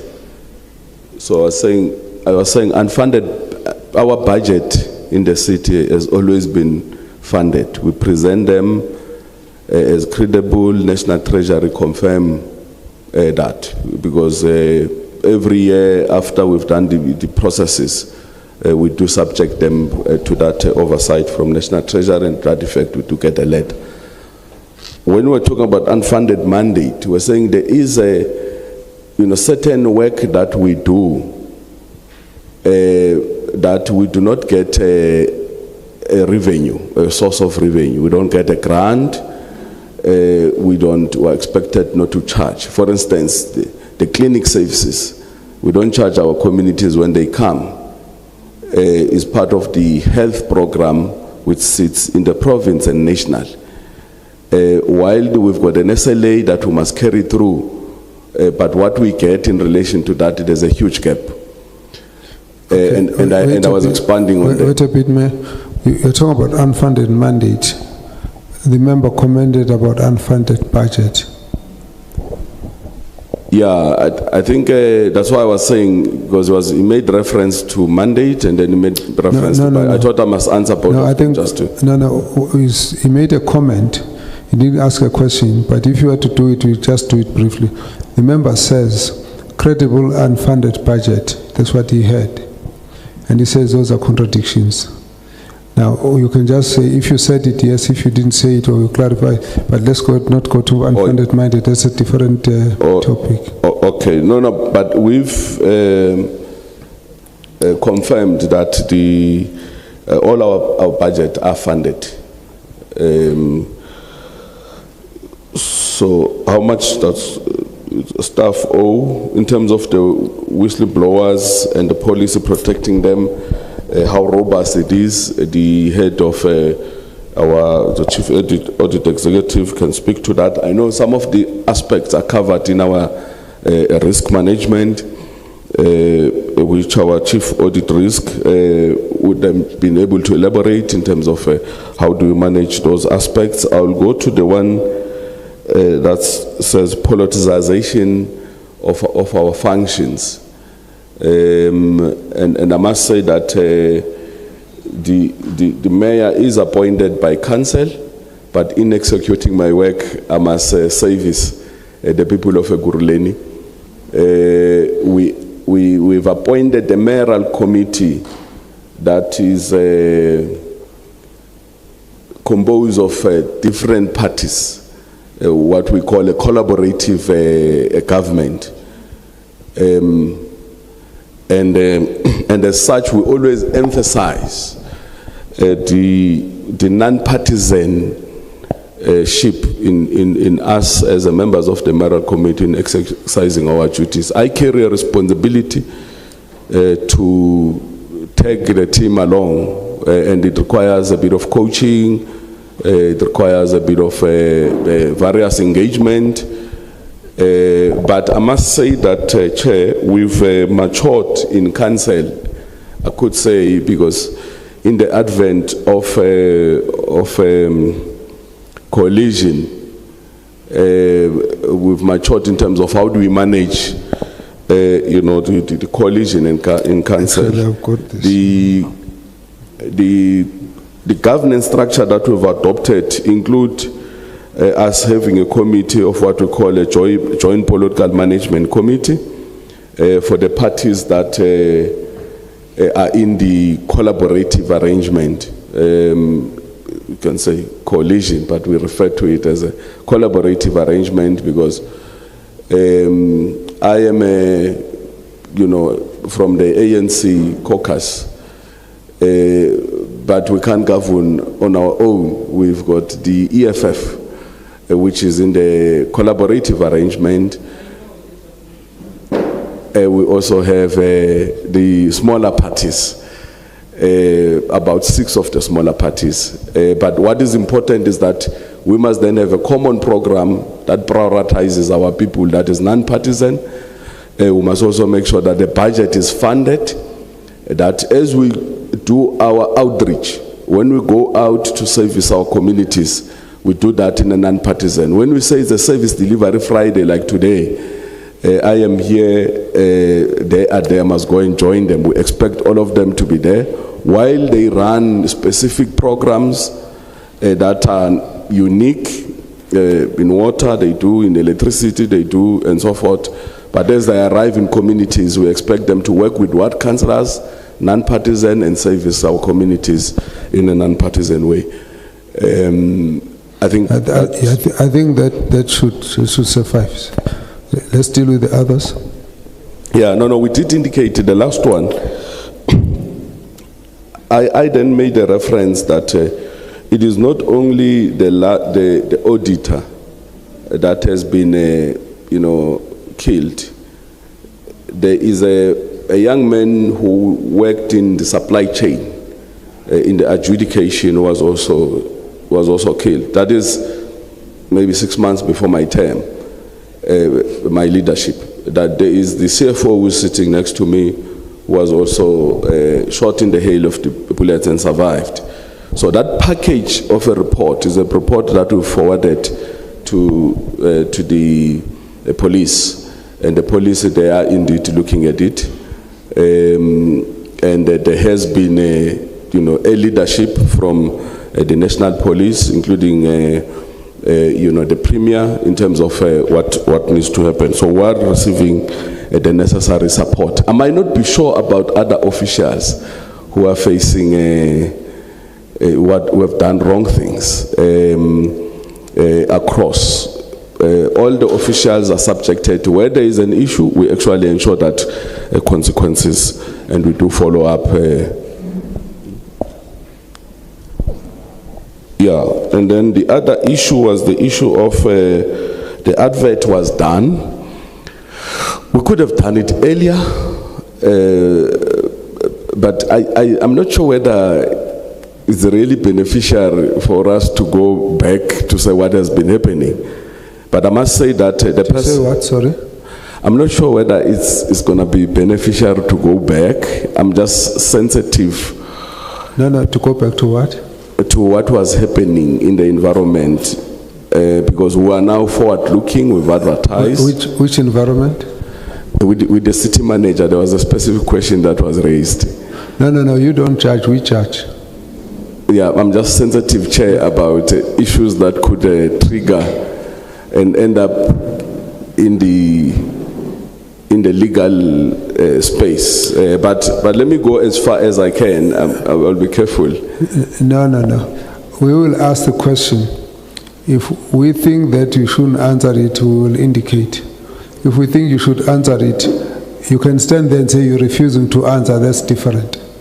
But if we ask the question, if we think that question shouldn't be asked, we will answer, we will say so. So up until then, you answer. Yeah, no, thanks, Chair. The member asked why you did not advertise much earlier. And I did indicate that I rely on administration to advertise.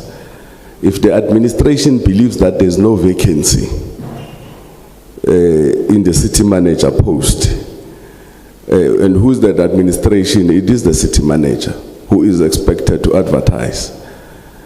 And you understand the complexity. There's nothing you have said so far. You have not said anything so far. No. The question is why did you... let's not play it like that. Just maybe straightforward. Why, these are the reasons why we didn't advertise. Yeah, we could not advertise because the issue of whether there's a vacancy or no vacancy was not clarified. By? Well, it was not clarified by who? The mayor had clarity that there's a vacancy, there's a retirement, there's a vacancy. But the sitting city manager believed that he's got a contract that goes beyond, and therefore there's no vacancy.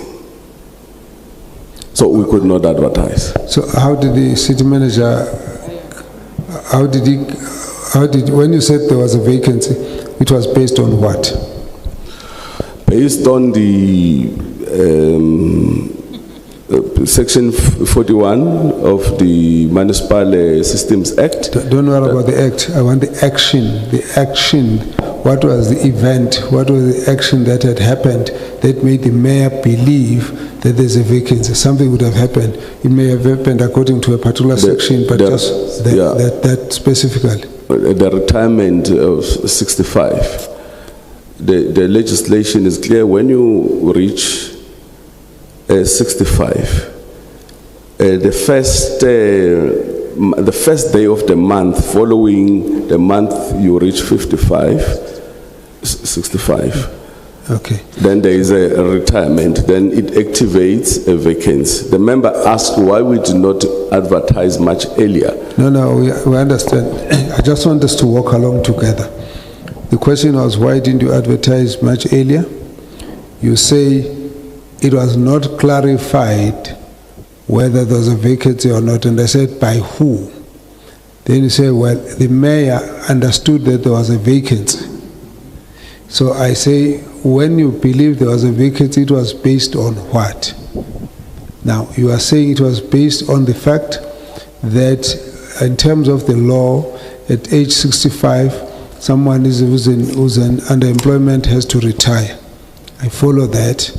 Now, then what stopped the retirement at that age? No, the retirement has happened, but we could only advertise once the retirement has taken place. Mayor, what are you saying? I'm saying we could only advertise. We could only advertise on the 1st of August once the retirement of the retired city manager has taken place. It means the city manager is no longer in the post, and with the new acting city manager, we could then advertise.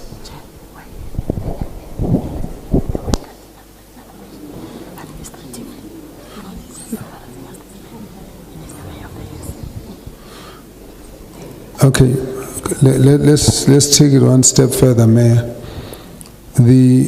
Right now, who is in the post of MM? There is no city manager at the moment. There's no acting, there's no permanent? There's acting roles. Sorry? There's acting city manager, yes. And where is the one who was in the post? She has retired. She is retired? Yes. When did she retire? 1st of August. So, how did she retire 1st of August? How did that happen? That there's all documentation done and then signed off and out of work? Yeah, she has now signed all the documentation. And, yeah, she's... So that issue of retirement is closed? Yes, the issue of retirement. And it's based on the 65 years? Yes. Okay.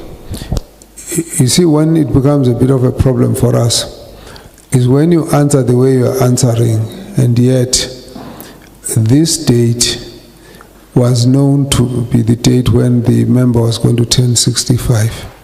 So your human resource department would have then engaged the person and said, in August you shall retire.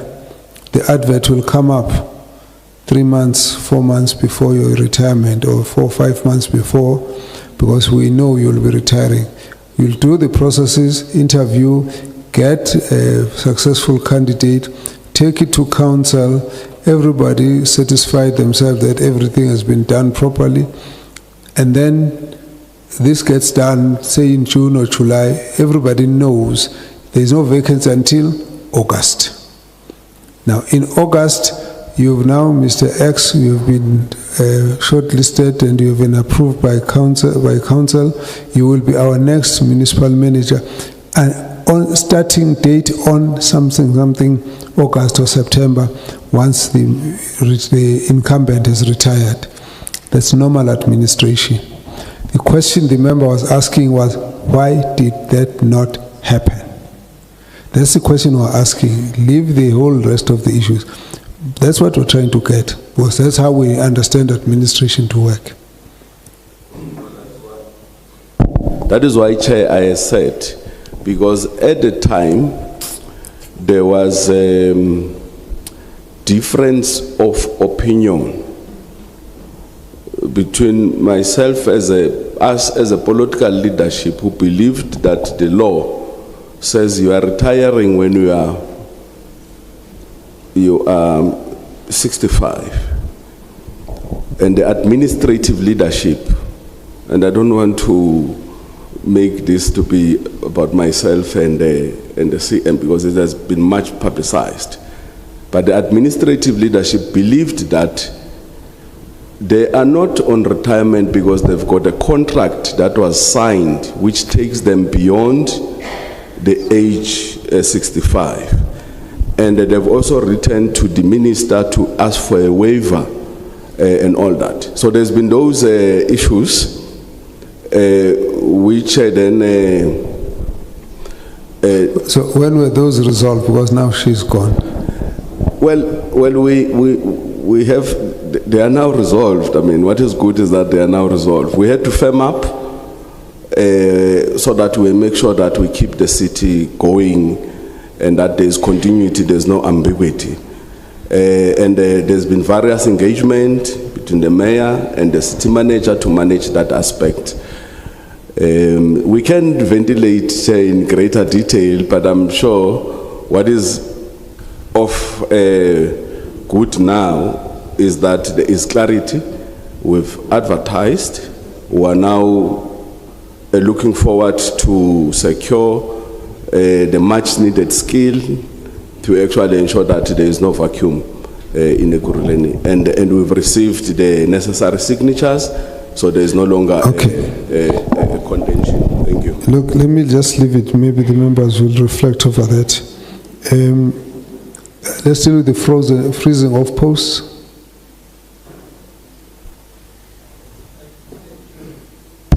Sorry, Chairperson, I did respond, Chair. Yeah, I missed it. Just do it straight, 1, 2. Yeah, I've indicated, Chair, that we had 5,000. No, that's not the question. I asked you the question of vacancies. You gave me 5,000. We passed. The member is asking, there were posts that you say some are frozen. Is asking the question, if they are frozen, why don't you just abolish them? Why do you think you need them? You have frozen them. Why don't you think you need them?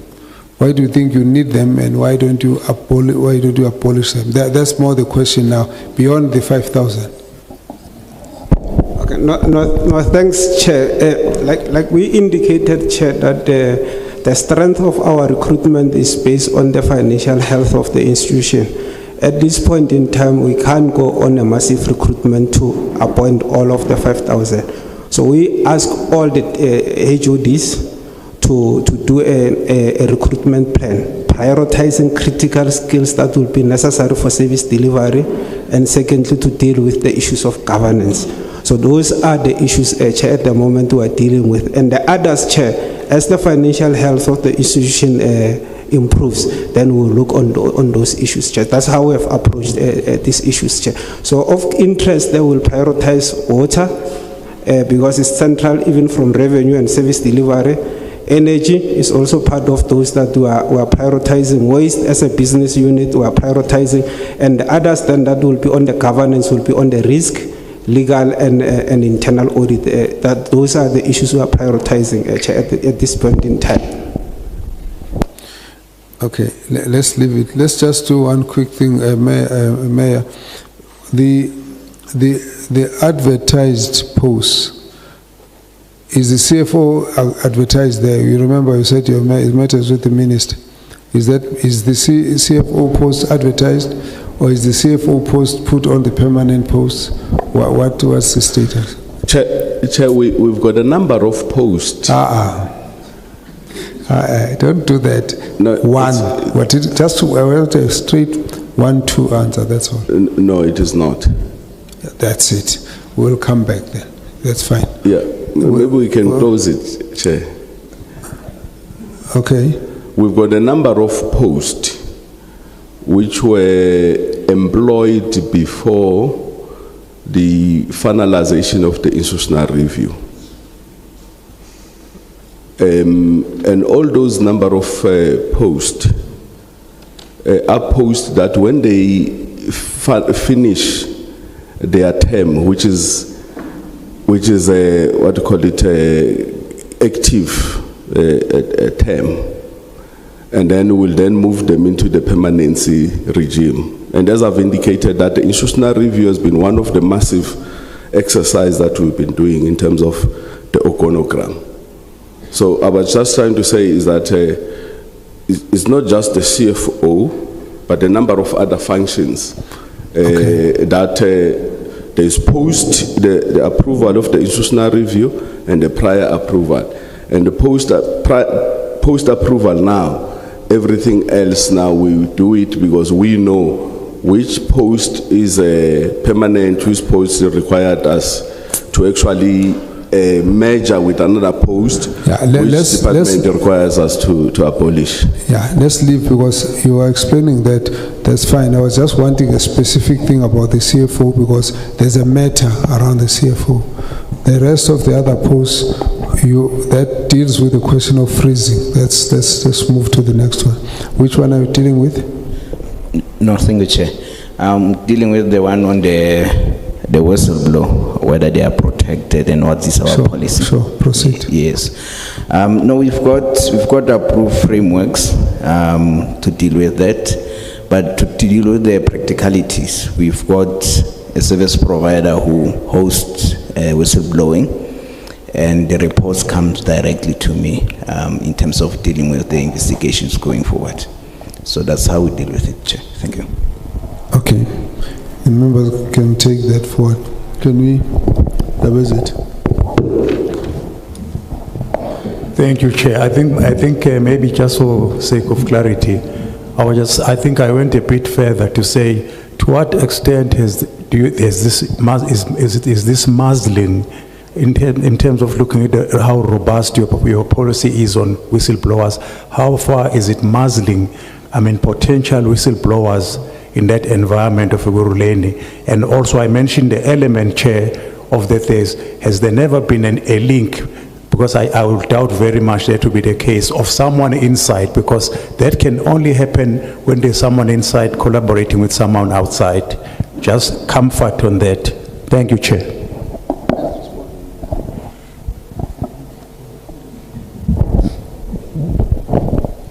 Through Chair, we haven't seen a direct link. And with the things that has happened, we have left that to the police. So, but there hasn't been a link of a whistleblower that came to us and there was some kind of killing or something. We haven't seen that. Yeah, thank you. Okay, Mayor, in relation to the issue of the unfunded budget, I'd just like the member to just read the Auditor General's statement. Thank you, Chair.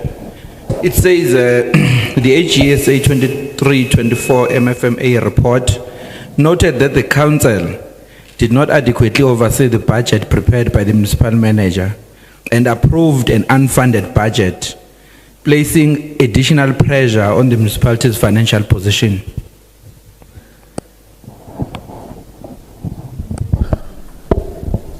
Sorry? That's page 129 of the AG's report. Okay. Yeah, no, thanks, Chair. Earlier, I think we tried our best to answer that question because it was raised much earlier. And I did indicate, Chair, that as far as it relates to our own understanding of that, Chair, is that we had an authorized expenditure that we indicated of 387 in terms of the access consumption. And that was our understanding of that, Chair. And I also did make reference, Chair, that when the MEC Maile yesterday was making a submission in terms of the municipalities that had budget that were funded, Ekurhuleni was part of it. But our understanding, Chair, because we looked at the unauthorized expenditure and maybe we thought it comes from that direction, Chair, that there's this excess consumption that the council did not budget for it. That was precisely in relation to that issue, Chair. But as far as it relates from provincial government, they've indicated that the budget is funded, Chair. Thank you. Do we have the AG's office here? Oh, please come to the fore. We'll come back to the issue. Let's get the next comment.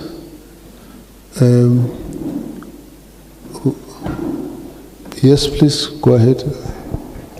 Thank you, sir. My first question is on the ESCOM areas and the collection rate there. Will you be, sir, through you, Chair, can we ask the municipality to give us, within 3 months' time, a report on the water pressure project that you said you're going to implement there, to see what the effect would be on the collection rate there? Thank you. Then apparently there was a historical case of documents that disappeared before in the unauthorized fruitless wasteful expenditure before 2016, and the AG ordered the municipality or the MM to find those documents. Can we give us some information on that process? And it's also clear that most of the unauthorized and irregular expenditure is due to the supply chain management. Does the municipality ever consider tender meetings to be open to the public? Then there was also some corruption cases discovered. I don't know, was it by yourself or the AG, due to the electricity billing? And can you confirm that there is a possibility that if this process, all the investigation's been done and the referrals been done, and you do due diligent consequence management, that there is a possibility that you can recover 22 billion rand or million rand? Can you just confirm whether that is true or not? Then also, I would like to know at this moment, is your internal controls, like the internal audit committee, your impact committee, your disciplinary board, in such a functional condition that you are able to pick up on yourself and identify corrupt or possible fraudulent actions and or unauthorized and irregular and fruitless expenditure? And then what is the timeline and the expected completion of the lifestyle audits that you requested on your senior managers and public representatives? And then I'm glad that you say you're focusing on water, because this one is coming from some of the residents. Central Bedford Bio has been without water for 3 weeks due to a program, the Signal Hill Reservoir. The reservoir hasn't been working since last year, November. Then after 10 months, it was finally reopened, but it immediately started leaking. The repair project clearly was not done correctly, and now we're told they need to do a whole new procurement process to get another contractor to fix the reservoir. It can't be that local government pay for major projects, and when they aren't done right, they have to pay all over again. This isn't fair to residents without water, and it's contributing to financial problems at these municipalities, which I agree with. My question to you is, what kind of processes do you have that make sure that the quality of the service providers is of such a standard that you don't have to pay again for the work that's been done. Thank you.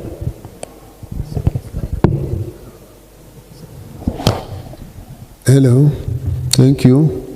Can we get the next, please? Thank you.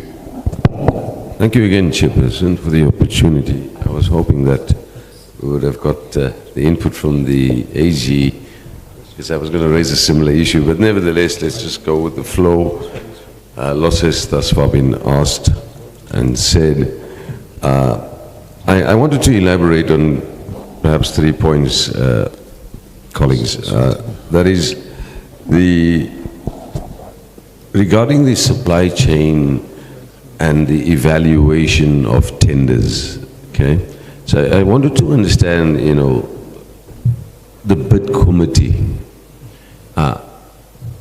Do you have a transparent, open bid evaluation committee that handles and the opening of the tenders in public? Or is it a closed process? Just wanted to get a straightforward answer on that, okay? And I wanted to understand the implementation, of course, of the specific HR policies and systems. I think the matter was discussed, but my question is again a very straightforward one. Why has the HR policies, why has this not been implemented or approved as yet, based on what I have read in the report? Okay? The performance management system, I think that came up, so I will not be repetitive on that. Again, I read and checked the sanitation, your sanitation rollout within the municipality is pretty problematical, and I think you must be aware of that, because currently your provision level, according to the report which I have checked, is only running at some 42%. Okay? And that's there. You can check it. Your smart meter system, I haven't heard much about the implementation of your smart meter system. The irregular expenditure, that was covered, Chairperson, so I'm skipping, I'm going fast as I can. I wanted to find out to what level and extent now in 2025 has your digitalization, your digital systems rather, progress, and at what level are you now with that, and where do you budget for that, where's that money coming from? And then finally, Chairperson, based on the little discussion that took place a few minutes ago, I get the impression, and I say this with due respect, Chair, that the CFO seems to be right now, in the absence of a city manager, seems to be the referee and the player. Who approves, who signs off, who does the buck stop with? Or is it always going to be a political decision in terms of what you sign off on and what you're not allowed to sign off on? Because I don't know, I just find it difficult to comprehend that the city of Ekurhuleni does not have a city manager in place, but the CFO takes responsibility for that. Then who takes responsibility for the CFO? I mean, how can you be the player and the referee? I don't grasp it. In terms of the MFMA, it's in total contradiction to the PFMA for the little understanding that I might have. So perhaps just a straightforward, honest, transparent answer from you, Mr. Mayor, and the CFO would do society as a whole some good. Chairperson, yeah, okay. I'll hold there. Thank you. Thank you. May I just request the team from COCTA, nationally, provincial treasury, to come to the fore. And we will then get to the responses, please. You've got the questions. If you can start the responses. COCTA and provincial treasury.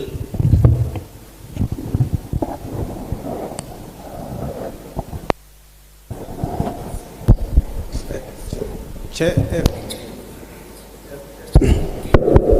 no,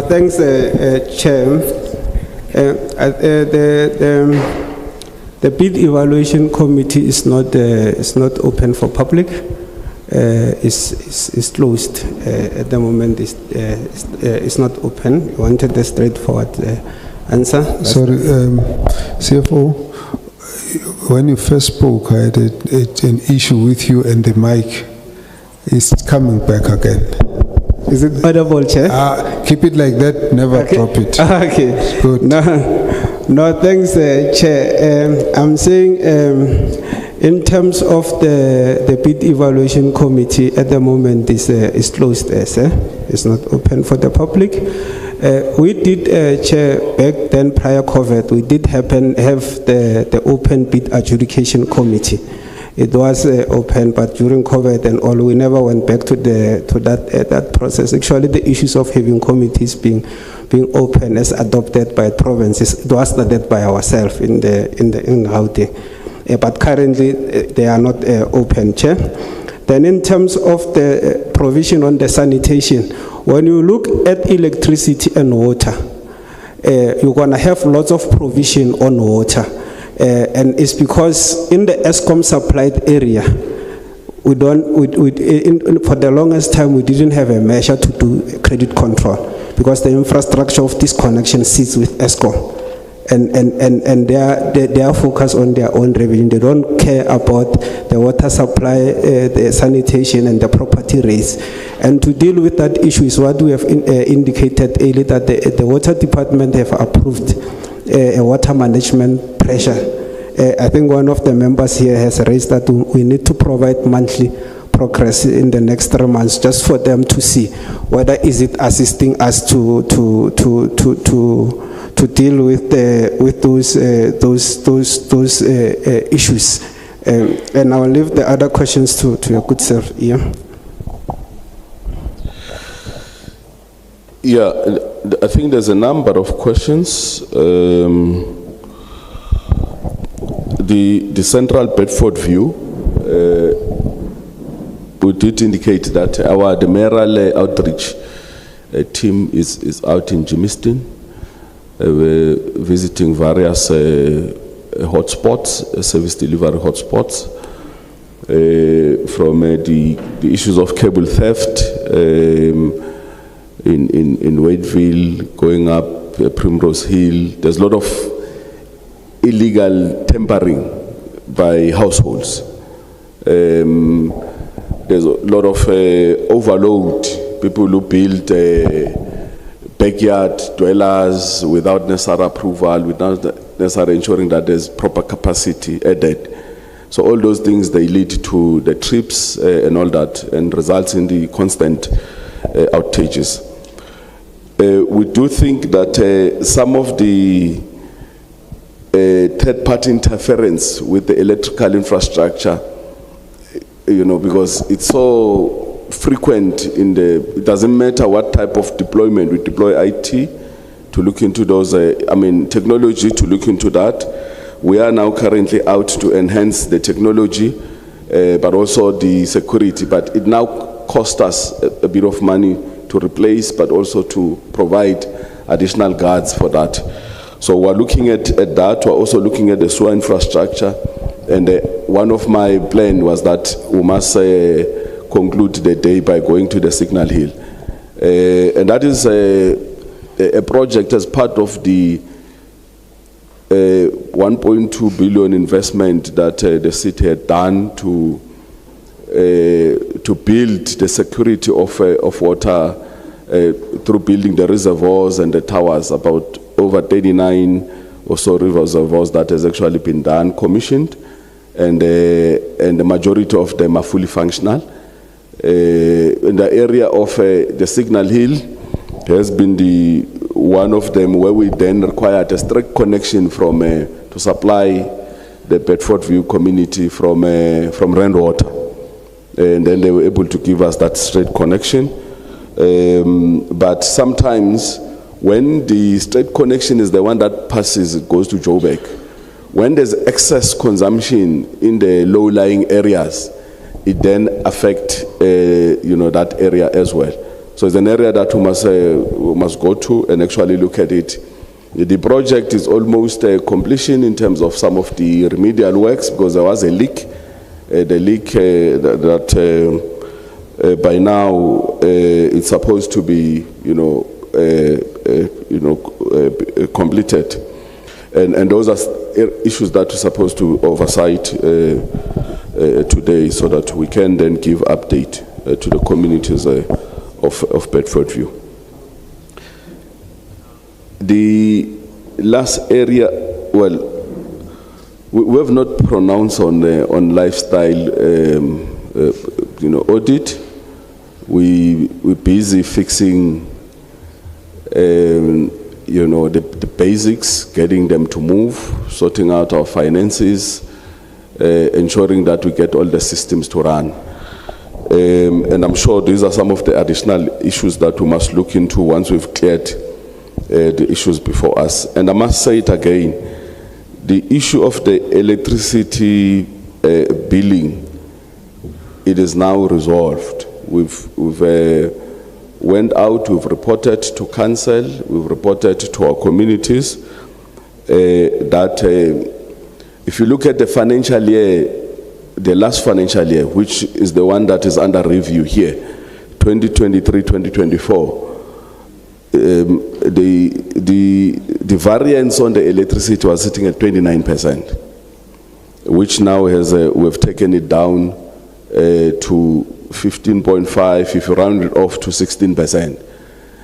And historically, we've always, before the takeover of the ICT some of this function from energy to ICT, this function has always been sitting at about 12%. And historically, we've always ensured that we don't go. So it is a regress that we've now fixed. And we do believe that we will continue to monitor this quarter to actually see how does it comes out the next quarter. So, but we're confident that at 97% of the reading accuracy, we now have all the systems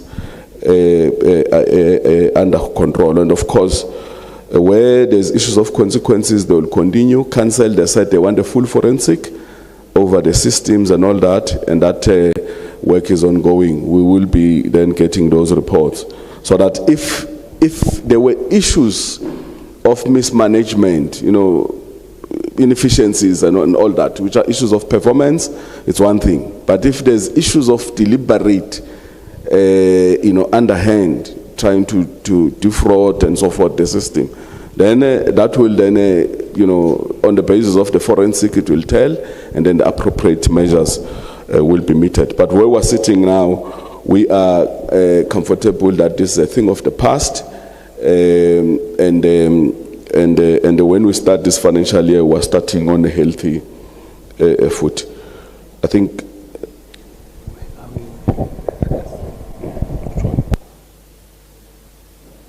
There was something about 2016 and so forth. We might not have a data going that far, sitting here.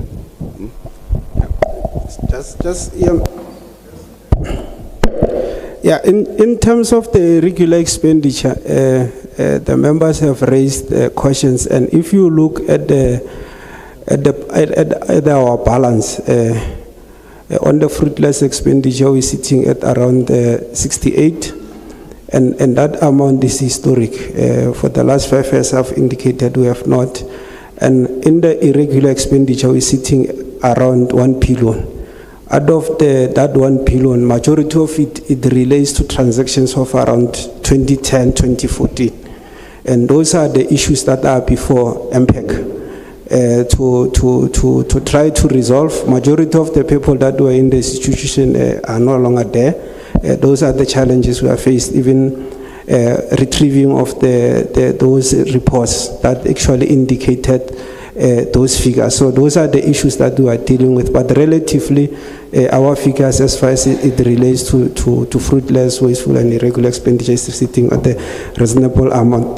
But our target is 0. And we have maintained that we want 0 irregular, 0 fruitless, 0 unauthorized expenditure. Then when it comes to, there was issues in terms of the governance structures. We have a full functioning MPEC. And I think even in the AG reports, if you look across all the metros in Gauteng, relatively by size and all, you'll see in Joburg, they're sitting above 20 billion. Tshwane, they're sitting at above 20 billion. We're sitting at 10% of their reported figures. Ours is around just below 2 billion. So that shows how effective MPEG is working. It's also showing how effective internal audit, the head of internal audit is here. We have a full functioning in audit committee. Majority of the reports that are approved by audit committee have been with no issues. Our financial statement before we submit to AG are approved by audit committee. They've never came with material issues, even performance information. So we believe that the committees, that there is a disciplinary board in place to deal with any financial misconduct. Then when it comes to one question was raised by the chair earlier, and I said I'll respond to it as far as how much is owed by our own employee. The total number of our employee that owes us are 1.1 thousand, and the total rent figure is 52 million, of which out of the 52, 10 million is current and 42 million chair is in areas. That is the figures that we asked earlier, and I said I'll get the responses. Thank you.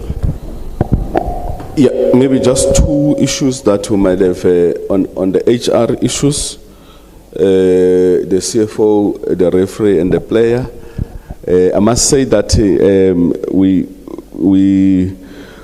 the council has delegated the mayor to deal with the issues of acting while he was still sourcing the municipal manager. But very clear framework that has been given is that those who act must be those who qualify, who meets the criteria, who could be, within. It means if an HOD or a divisional head can't act because they are at a lower level, and we've got, of course, a number of other HODs in different departments whom we can, at any time give them a responsibility as and when, a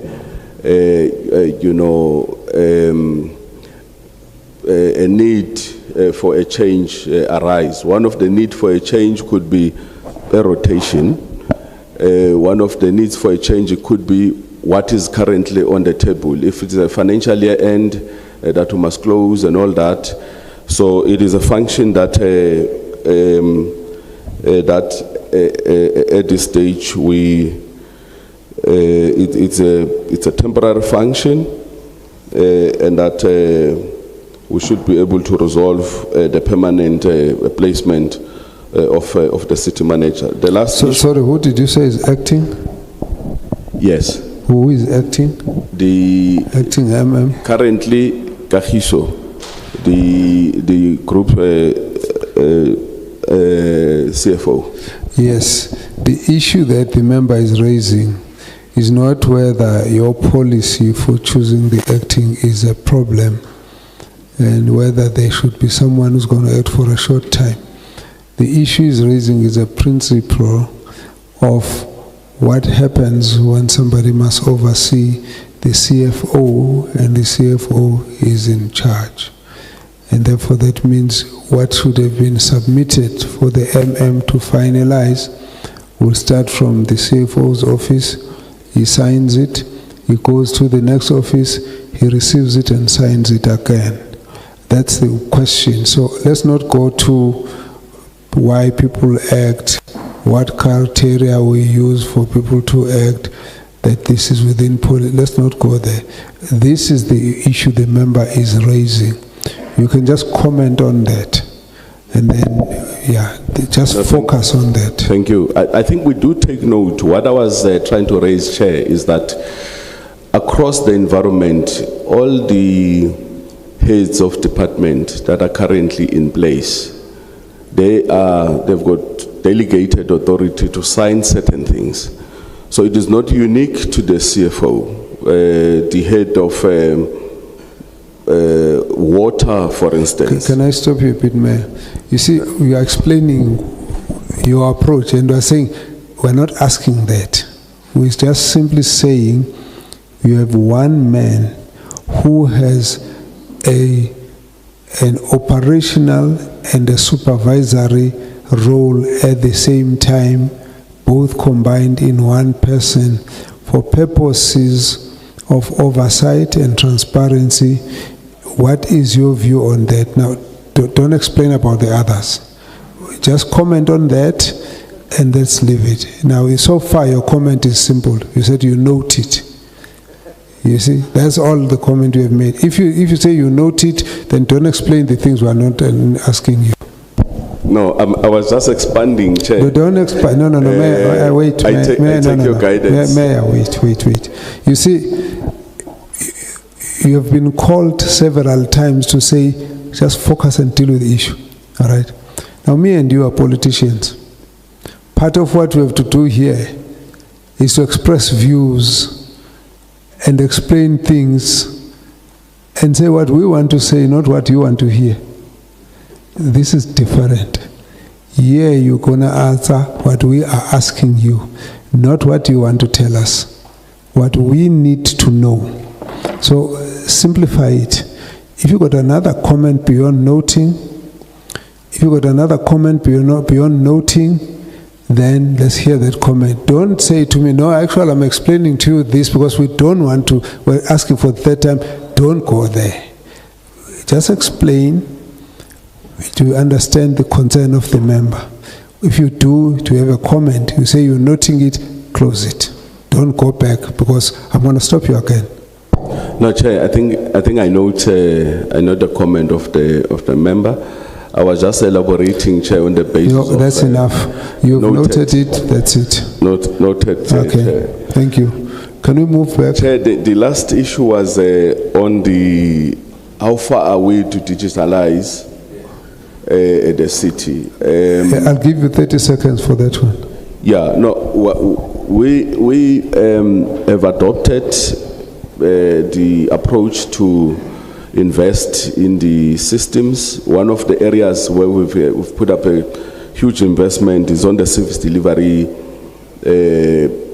dashboard, which monitors the service delivery interruption, which tracks them, and we use that as a scientific data to tell you how many energy issues have been reported and how far have we gone to actually resolve those issues.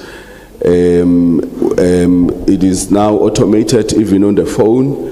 There is an app that backs it up. You can now open the app.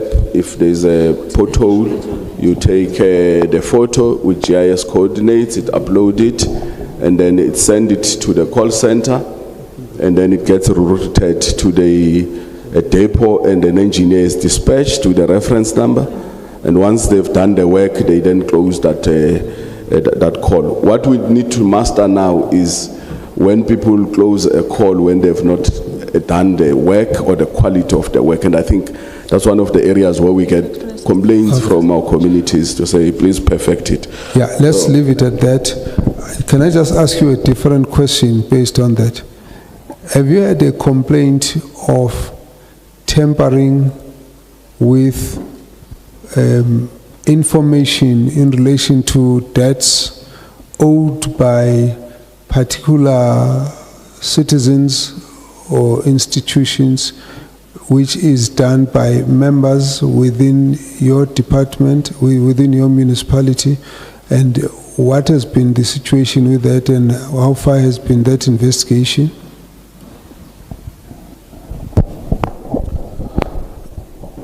No, thank you. That is part of the 2 billion losses. A component of the 2 billion, I'm sure about 273 million rands is out of tempering, rates clearance, accounts deletion, accounts manipulation. So it's part of the forensic, it's part of the actions that we've actually taken. Chair, thanks. Thank you. Can we take the last questions? I thought we were covered. The endeavor, Chair. I'm going to try and compete with Honourable Menta and see if I can do 15 minutes. Yeah. Okay. All right. The first question was with regard to water and water pipes. I see that you've got over R1 billion worth of water losses in the municipalities. The questions I want to ask you, and you did mention the fact that your spending on capital spending, I think was at about 98%, and your everyday spending was pretty much close to maximum as well. But I want to ask you two questions about water. What are the total amount of water pipes, the total length of water pipes in Ekurhuleni? How many 1,000 kilometers worth of water pipes do you have? And how many have you replaced in the last 2 years per year? Okay, so how many lengths of water pipes have you replaced? So I get the fact that you're spending a lot of money on capital, but what are you doing that's really useful? And I'm talking about really useful is actually renewing your pipes to get rid of those leaks as well. So I'd like it expressed in the kilometers of water pipes that have been replaced in the last 2 years. Okay. And then the second question related to a comment in the introduction, I think, by the mayor when he was responding to the chairperson. And the chairperson asked what the collection level was, and he said the aim is 90%, okay, which is very nice, but what is the actual? Okay, so over the last 2 years, what has been your actual collection percentage?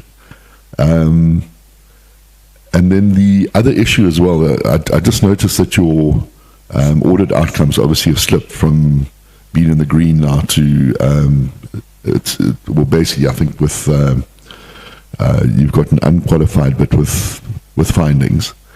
What has caused that, and what are you doing to get yourself back to an unqualified or a clean audit, so as to speak? And then just a final comment. You expressed happiness with the fact that you've got a coalition grouping, and that when you go out now and go and see your communities, that it's all very non-political. I mean, that's really what I would have expected you to be doing. That's actually what municipal government should be doing. You fight general elections, and then for the next 5 years, you actually deliver to everybody on a non-partisan basis. So well done, but it's almost like congratulating a fish for swimming. Thank you. No, thank you very much, Chair, and good day to everyone. My first question is with regards to the 2.4 billion that you said you are going to identify a private partner who's going to generate it.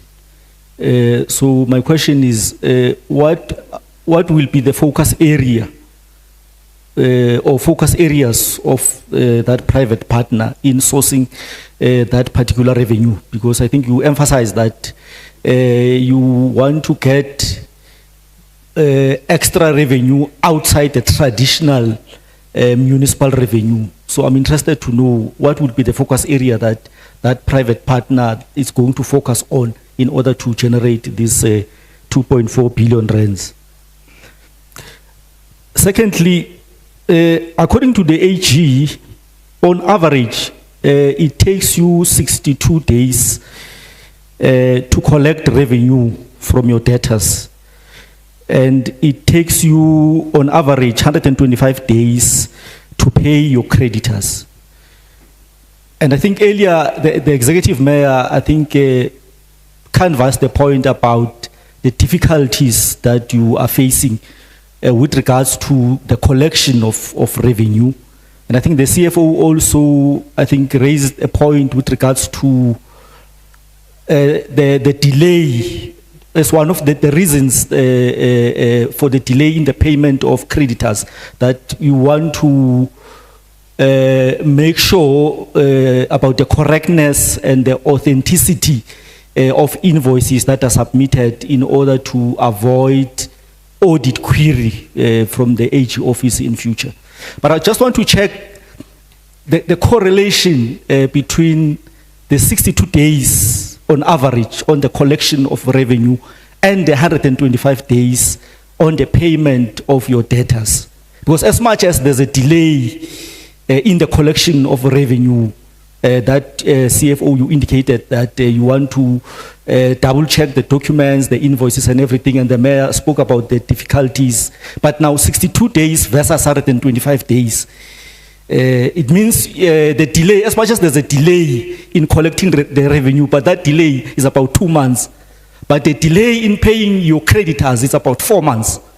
It means if a person submit an invoice today, which is the 5th of September, that person is likely to be paid on the 5th of January in 2026. So I'm checking the correlation between the two. See? It now? Let's close it. Okay, the last point, Chair. The issue of the acting, of the CFO being the acting city manager. I think the mayor has indicated that the council has resolved that the mayor should appoint the person who's acting as long as that person qualifies. Just want to find out, Executive Mayor, on which legislative framework was the council relying on?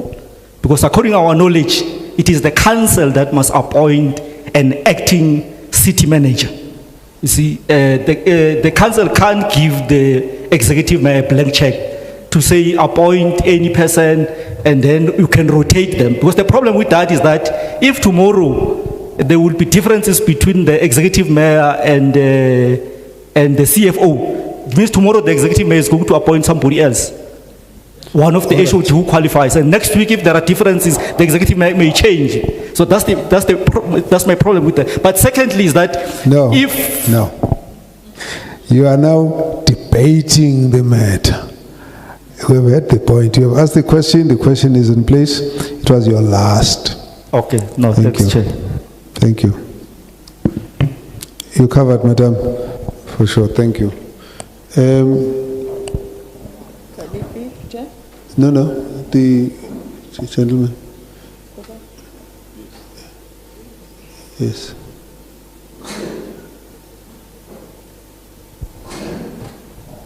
Thank you, Chair.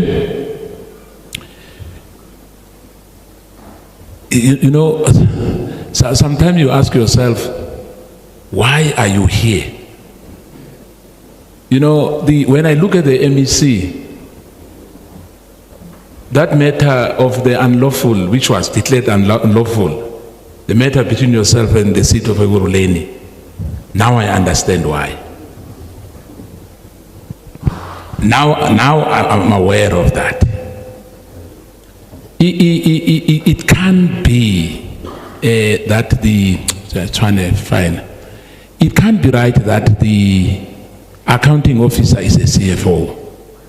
Let's be clear on that. It can't be right. You don't have to have a PhD to understand that. You are highly qualified. You are highly qualified enough to understand that.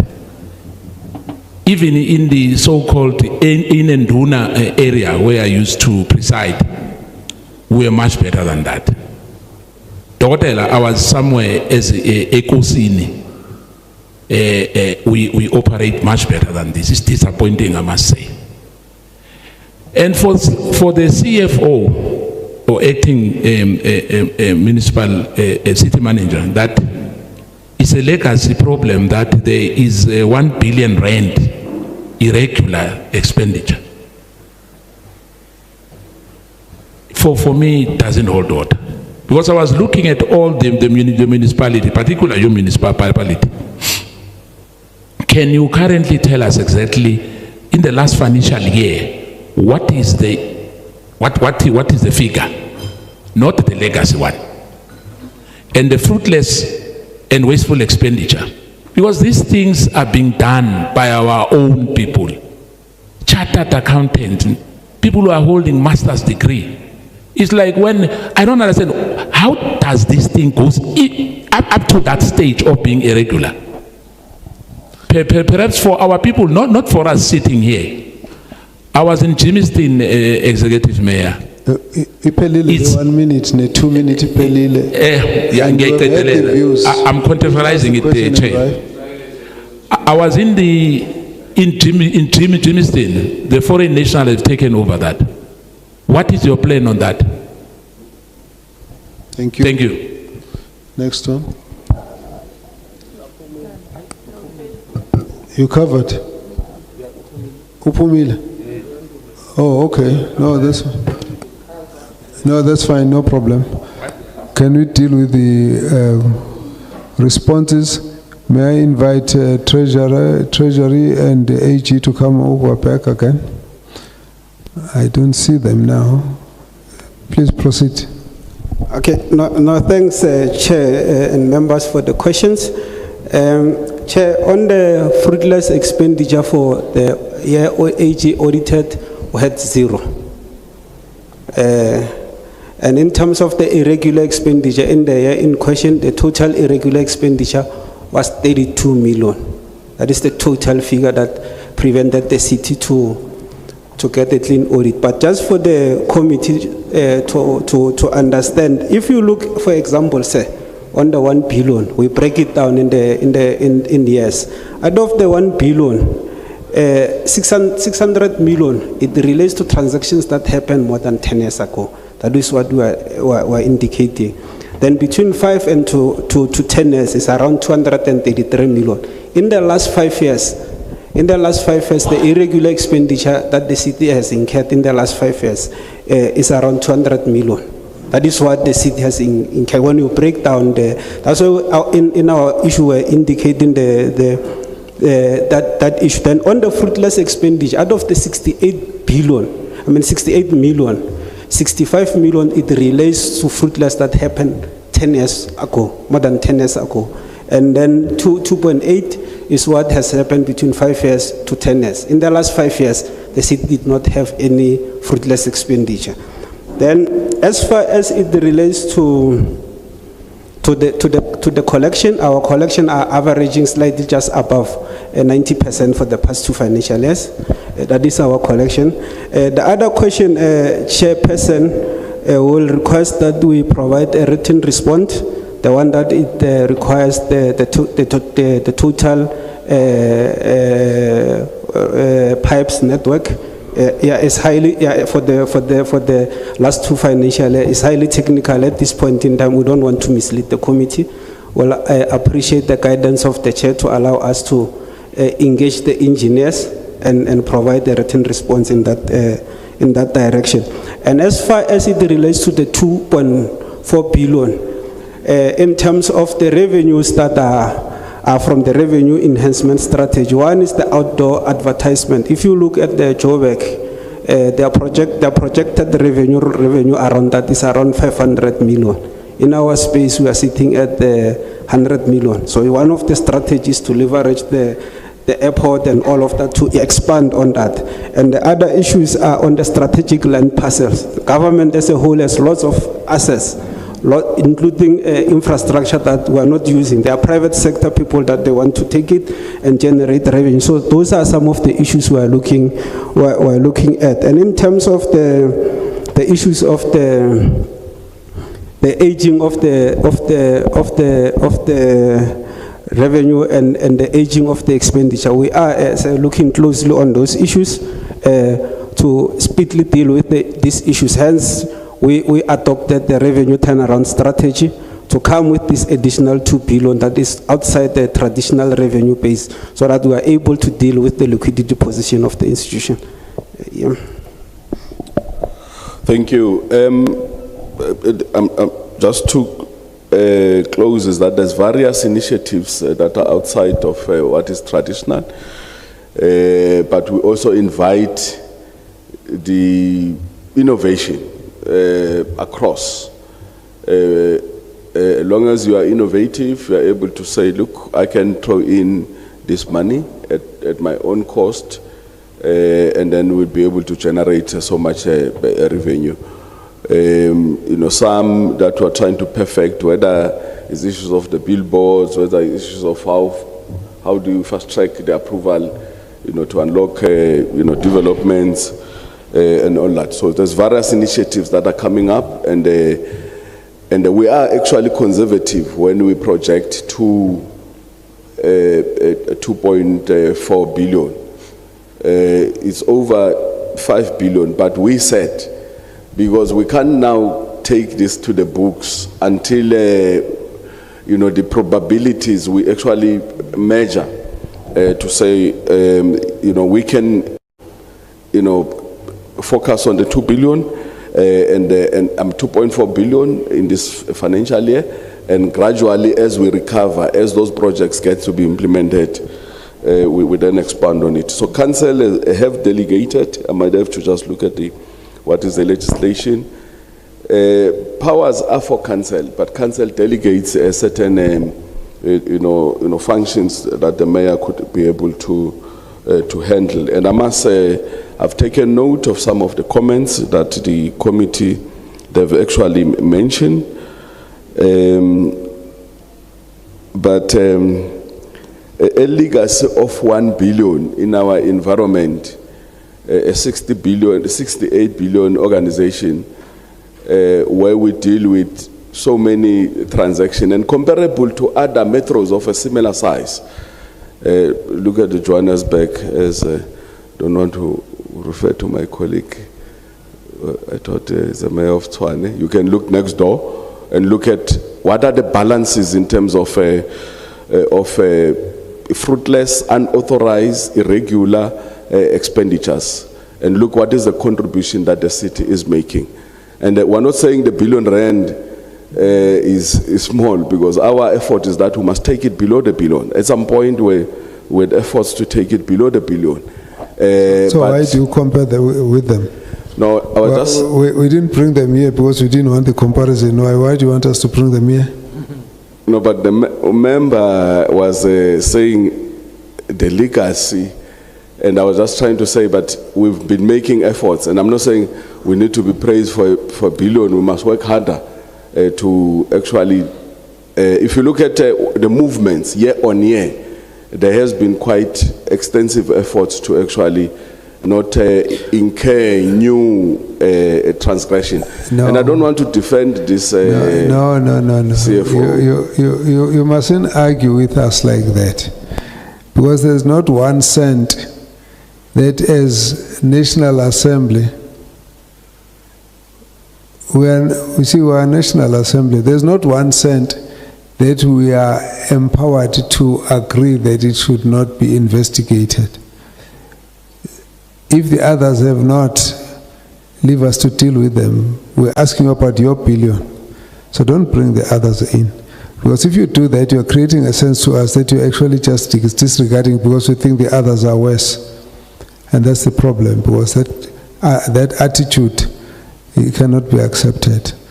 So address the issue, but don't make us feel like you actually don't care about this billion that we're asking you because your neighbors are worse. That's the problem. Okay, let's finish. Yeah, I take note, Chair, and I take the input. We are really appreciative of the professionals that we have, in particular in the finance environment, that we've been able to recruit right. We went to AG, a senior manager, and recruit 10 years ago. And he went through our governance structures, he went through our supply chain, he got promoted to CFO. So who is this? Who are you talking about? The CFO. It's our pride. No, what's the point of praising him?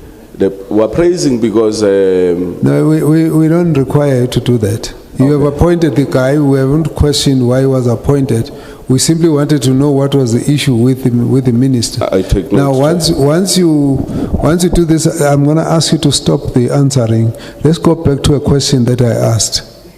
Okay, the issue that was asked by Nkosi says, you have made a statement of a credible unfunded budget, and that's a contradiction in terms. I then asked you to explain it. You then said you do not have an unfunded budget. You then moved on to explain unfunded mandate. Then I said, don't explain unfunded mandate because we're not discussing that. We're discussing unfunded budget. Then you said, no, you don't have an unfunded budget. And I asked the CFO got in and said, we do not have an unfunded budget. Then I said, let's leave the issue there because that's your answer until we've got a different information, we'll come back. The reason why here we've been entertaining the issue of an unfunded budget is because on our records, that's what you have. So I asked the gentleman there to read the AG's report. And he read it duly, and you heard him say unfunded budget. Then the CFO said, no, we do not have an unfunded budget now. Then I called, I said, AG, please come over. So I have here Auditor General's office, the National Department of COCTA, represented by Mr. Kevin Chain, who is a manager in the DG's office, referred to me by the DG to represent the DG and explain everything that I need from the DG. Then I've got on the side the lady from National Treasury. So I've been asking them all to tell us, does Ekurhuleni have an unfunded budget? Did Ekurhuleni adopt an unfunded budget? So I'm going to start asking one by one to respond. Please take the mic and give us a sentence or two.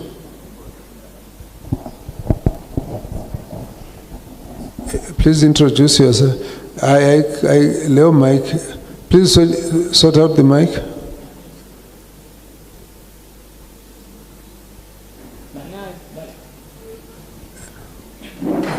Just introduce yourself, your position, and then just give us your brief description of what you're dealing with and explain, just answer the question. Thank you very much. My name is Machaji Mashweshwe from the National Treasury. I'm the director from the unit called Local Government Budget Analysis. We are responsible for Gauteng Provincial Treasury and its municipalities. So we've had assessed the budget for 2023-24. So the tabled budget was found to be unfunded. Then the adopted budget was funded. But come the adjustment budget, the budget was assessed to be unfunded. So in 2024-25 financial year, the tabled budget was funded. The adopted budget was also funded. But the final budget, which is the adjustment budget for 24-25 financial year, was unfunded. Thank you very much. Yeah, Chair, I've got nothing to add. I think my colleagues addressed everything. I think if you want to speak about the current financial year, for the current financial year, which is started 2 months ago, they tabled an unfunded budget, but they adopted a funded budget. And just to close that loop. Thanks. You are not talking about the same financial year now. You are talking about future. Which year? Which year is this? 25-26. 25-26. Yeah. Let's get your comment. Thank you, Chair, and good afternoon to you and the members and to the city. My name is Msizi Mavundla. I'm the Deputy Business Unit Leader in the Gauteng Business Unit. Chair, it is correct that the tabled budget for 24-25 it was funded. Then the adjustment budget for 24-25 is unfunded. It is the same for 23-24, where the adjustment budget was also not unfunded. Was also? 23-24, the adjustment budget was also unfunded. Okay. Let's get your comments, CFO. Thanks, Chairperson and members. Chair, yeah, I did, Chair, when you raised the question, I did also ask the audit manager because we work to get clarity in terms of where the issues is. So for 2023-2024, Chair, the budget that was approved by Council in May was funded. 2023-2024. The budget that was approved in the May Council of 2024 was funded, and I think both of ourselves were agreeing with them. And the issues that they are brought to my attention, based on what I've received from the audit manager, they are referring to the adjustment budget of 2024-2025, which is the adjustment budget in the current year where they are going to audit. We have never had an opportunity, Chair, to engage with AG or to clarify that position, Chair. In the screenshot that they've sent is 2024-2025. It's not part of the report that was tabled by the AG, because the report that was tabled by the AG in Parliament, it relates to 2023-2024 financial year. And the budget that was before council, May 2024, was funded, Chair. Thank you. Let's go back. 23-24, the AG is talking about that budget, and they're saying what was the situation with that budget? Funded, Chair. The question that they've given, the evidence that they've given me when you ask the question, because... No, don't go there. I'm just asking. 23-24, you are saying what was the status of the budget? Funded. Adjusted? The adjusted of 2023-24, funded. And then 23-24? 24-25? The budget of 2024-2025, funded, Chair.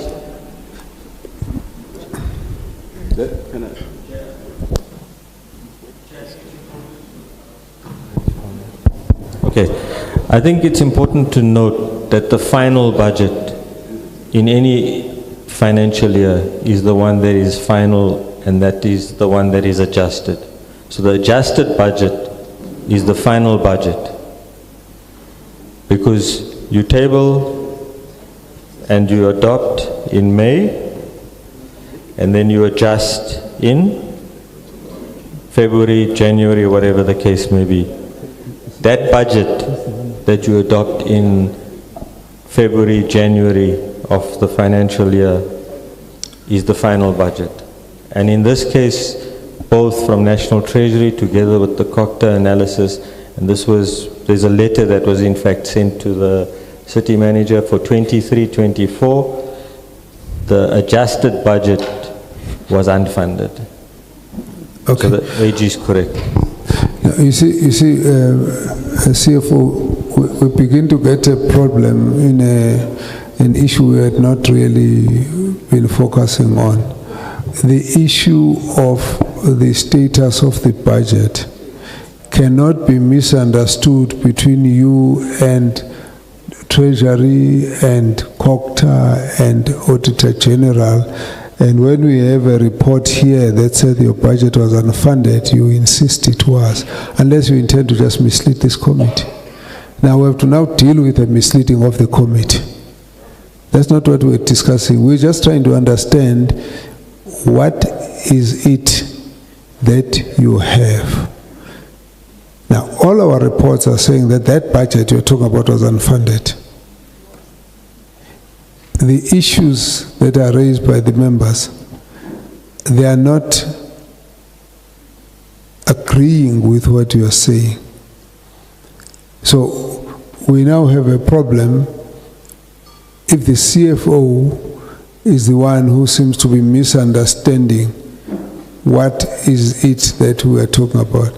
If this is what you explained to us, we wouldn't be here. You didn't explain that. Now, would I believe that you didn't understand it? The reason why I won't is because the mayor next to you has just been singing praises about the experience you have, which makes it difficult for me to believe that mistake was, that statement was a mistake. What it sounds like now is that you wanted us to have a particular version which is being contradicted. That is the problem now. But what we wanted to know, because what we're interested in here is funded budget or not funded budget. Now, we wouldn't have, there's not been an situation where we had to call all three of them to come and tell us exactly what is happening. It's only happening here now. Let me have your last comment and then let's close the issue. No, thanks, Chair. At no point, Chair, was our intention to mislead the committee. If it came like that, I sincerely apologize, Chair. If my recollection, Chair, serve me well, and we can, Chair, if permitted, provide a detailed responses, because the budget that in question of 2023-2024, that was approved, was funded. When we went to the budget adjustment, we reduced the budget. We did not increase. So I find it, that's why I'm saying, if permitted, we can provide that. And the other special budget that will pass will be because of the reduction in as far as the grants from the province, but I mean the grants from national and the province, Chair. If I'm permitted, Chair, we can provide a detailed response on that. We never intended to mislead anyone, Chair. We will respond to the issues in detail to the Chair, if the Chair can permit us, Chair. Okay. No, thank you very much. I think we'll take the matter out of your hands now. We'll bring it up with the MEC. Thank you very much to the team. You can get back to your places. Honourable members, I assume we've answered all the questions. Can we now move to the next? All right. Colleagues, let's start now. Let's start the process. Let's start the rounding up on this matter. This one. There's two space. We've asked. Oh, thank you. Yeah. Okay. So, first members, thank you very much for your reports and your responses. MEC, I'd like you to make your comment. I will then come. You have a choice whether you want to comment after I've finished, which you will still be allowed. You have outstanding comments which you wanted to share this morning, if you wish to do that. But I just want to do a summary of issues that I think must be tabled, and then you can close it at that. So from this process, our approach is this. We're going to request you to give attention to a number of the issues. And on these issues, we basically want them attended to and corrected. And on some of them, we need specific timelines. And those issues will be supervised by the MEC of Treasury and COGTA in the province. What the MEC will then do, the MECs will deal with these issues. You will be submitting these reports to them, and when you do, if they are not happy, they've got to intervene, because when they report, the report comes to us, they would be including what action they would have taken to correct or act on those that are not the guidelines are not being met. So the first issue, we would like you to deal with the issues of financial management and control. Here, the one aspect that's important for us is for the council to properly oversee the budget. Now that comes from the Auditor General. We're not asking the question of whether we're doing it or not. We're saying you need to do it, and we need evidence that it's being done, so that next time it doesn't come back as an issue of a query from the Auditor General. Then we also need you to focus on the issue of debt management. Insofar as the Auditor General, when they looked at some of your debts, they said 75% of municipal debts appear to be irrecoverable. So that's why we would like you to deal with that issue. Now, the other areas is the collection and payments of debts.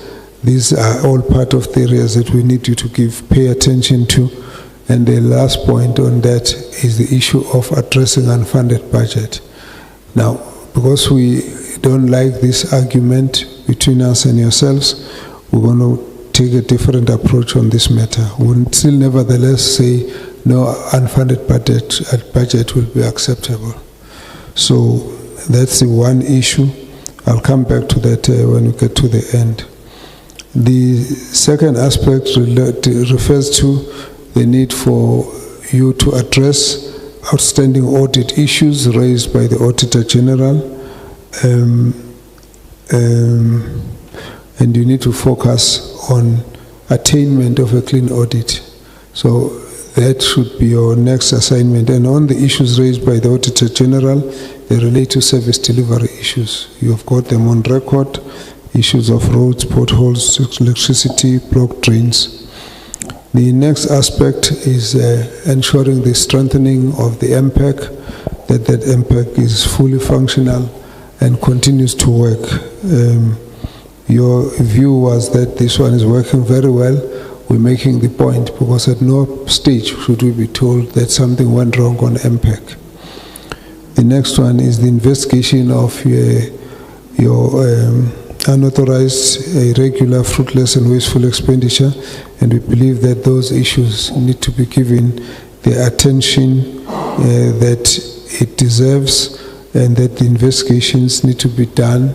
And following from there, we would like to see consequence management, and this relates to what the reports of those investigations should indicate. The next aspect relates to filling of the vacancies. We went through those discussions, that you have certain vacancies on senior management, and from where we sit, Ekurhuleni is in an area where there should be an oversupply of professional services. So your lack of filling of the vacancies is a reflection on you, then there is a reflection of the paucity of skills or the unattractive environment where you are. So that we need you to deal with. But in the same vein, we want you to go look at the staff establishment. Members here believe you need to reconsider your 5,000 vacancies and decide whether we actually need them or they need to be abolished. Then you're going to help to provide us with the following issues. We need a list of violent attacks and assassinations of staff members who are associated with your municipality. In particular, that is for both staff and councillors, and also indicating the areas in which they are working and what's the progress on the investigation on those issues, on those attacks. The next issue is to provide us with service delivery plans that, one, address the issue of your water losses. There's a lot that you said about the water losses, and we just need to see your plan of how you are addressing that. You've got the figures. It arises also from the Auditor General, and it also comes from your reports. The other issue is that of providing plans for addressing electricity losses. We need to know the amounts, we need to know the areas where this is happening and what plans you have and what targets, what timelines have you got. Then the third one relates to addressing and giving us your plans on addressing the roads, the potholes, the blocked drains and refuse removal. These again, if you have those plans, we are sure that those issues won't arise from the audit opinion next time. Then the last group are investigations that we need to get reports on. The first one are the reports of employees facing criminal charges and the status report. Give us a sense. This is in relation to your action against corruption. Employees facing criminal charges and status report. The next one, there is a specific one that was raised by a member here where there are allegations of corruption and political interference in the housing project. The member will give us a name again, I just missed it as I'm recording. The next report, and by the way, all these reports will actually be sent to the MEC, and then we'll receive from there. Then the next report will be a report we'll get from the MEC that is on the issue around the appointment of the CFO, following on the letter that the minister had sent to Eguruleni, and all the engagements and the final resolution of the matter.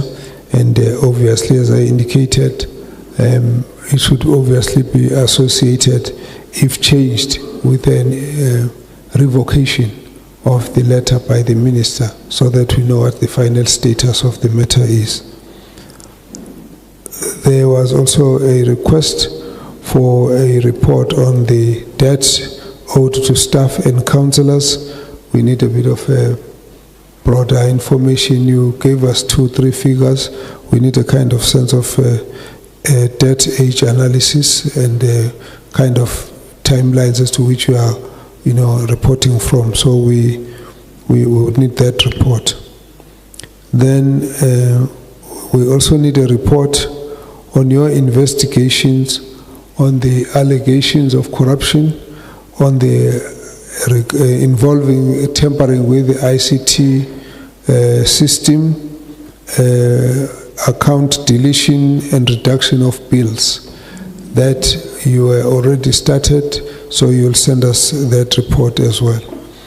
The last one is to get a proper formal budget analysis starting from 23-24 to date, and that is going to be done by the MEC, and it will now, MEC, be linked with a rider of whether in fact there was deliberate misleading of the committee. That will be combined. Honorable members, I think we've dealt with this issue. We need to now move to the next municipality. So I want to thank you for your submission and your responses. You please understand what we are about is to address the issue of the culture of malfeasance, corruption, and the need to build a culture of strengthening governance, strengthening financial management and controls, and also ensuring that we avoid a further slide in the audit outcomes, and we really look forward to a clean audit for Eguruleni as we clean all of these issues up. Thank you very much. You are excused. Thank you to members of the committee. Sure. You're welcome. Thank you very much. Let's invite Merafong.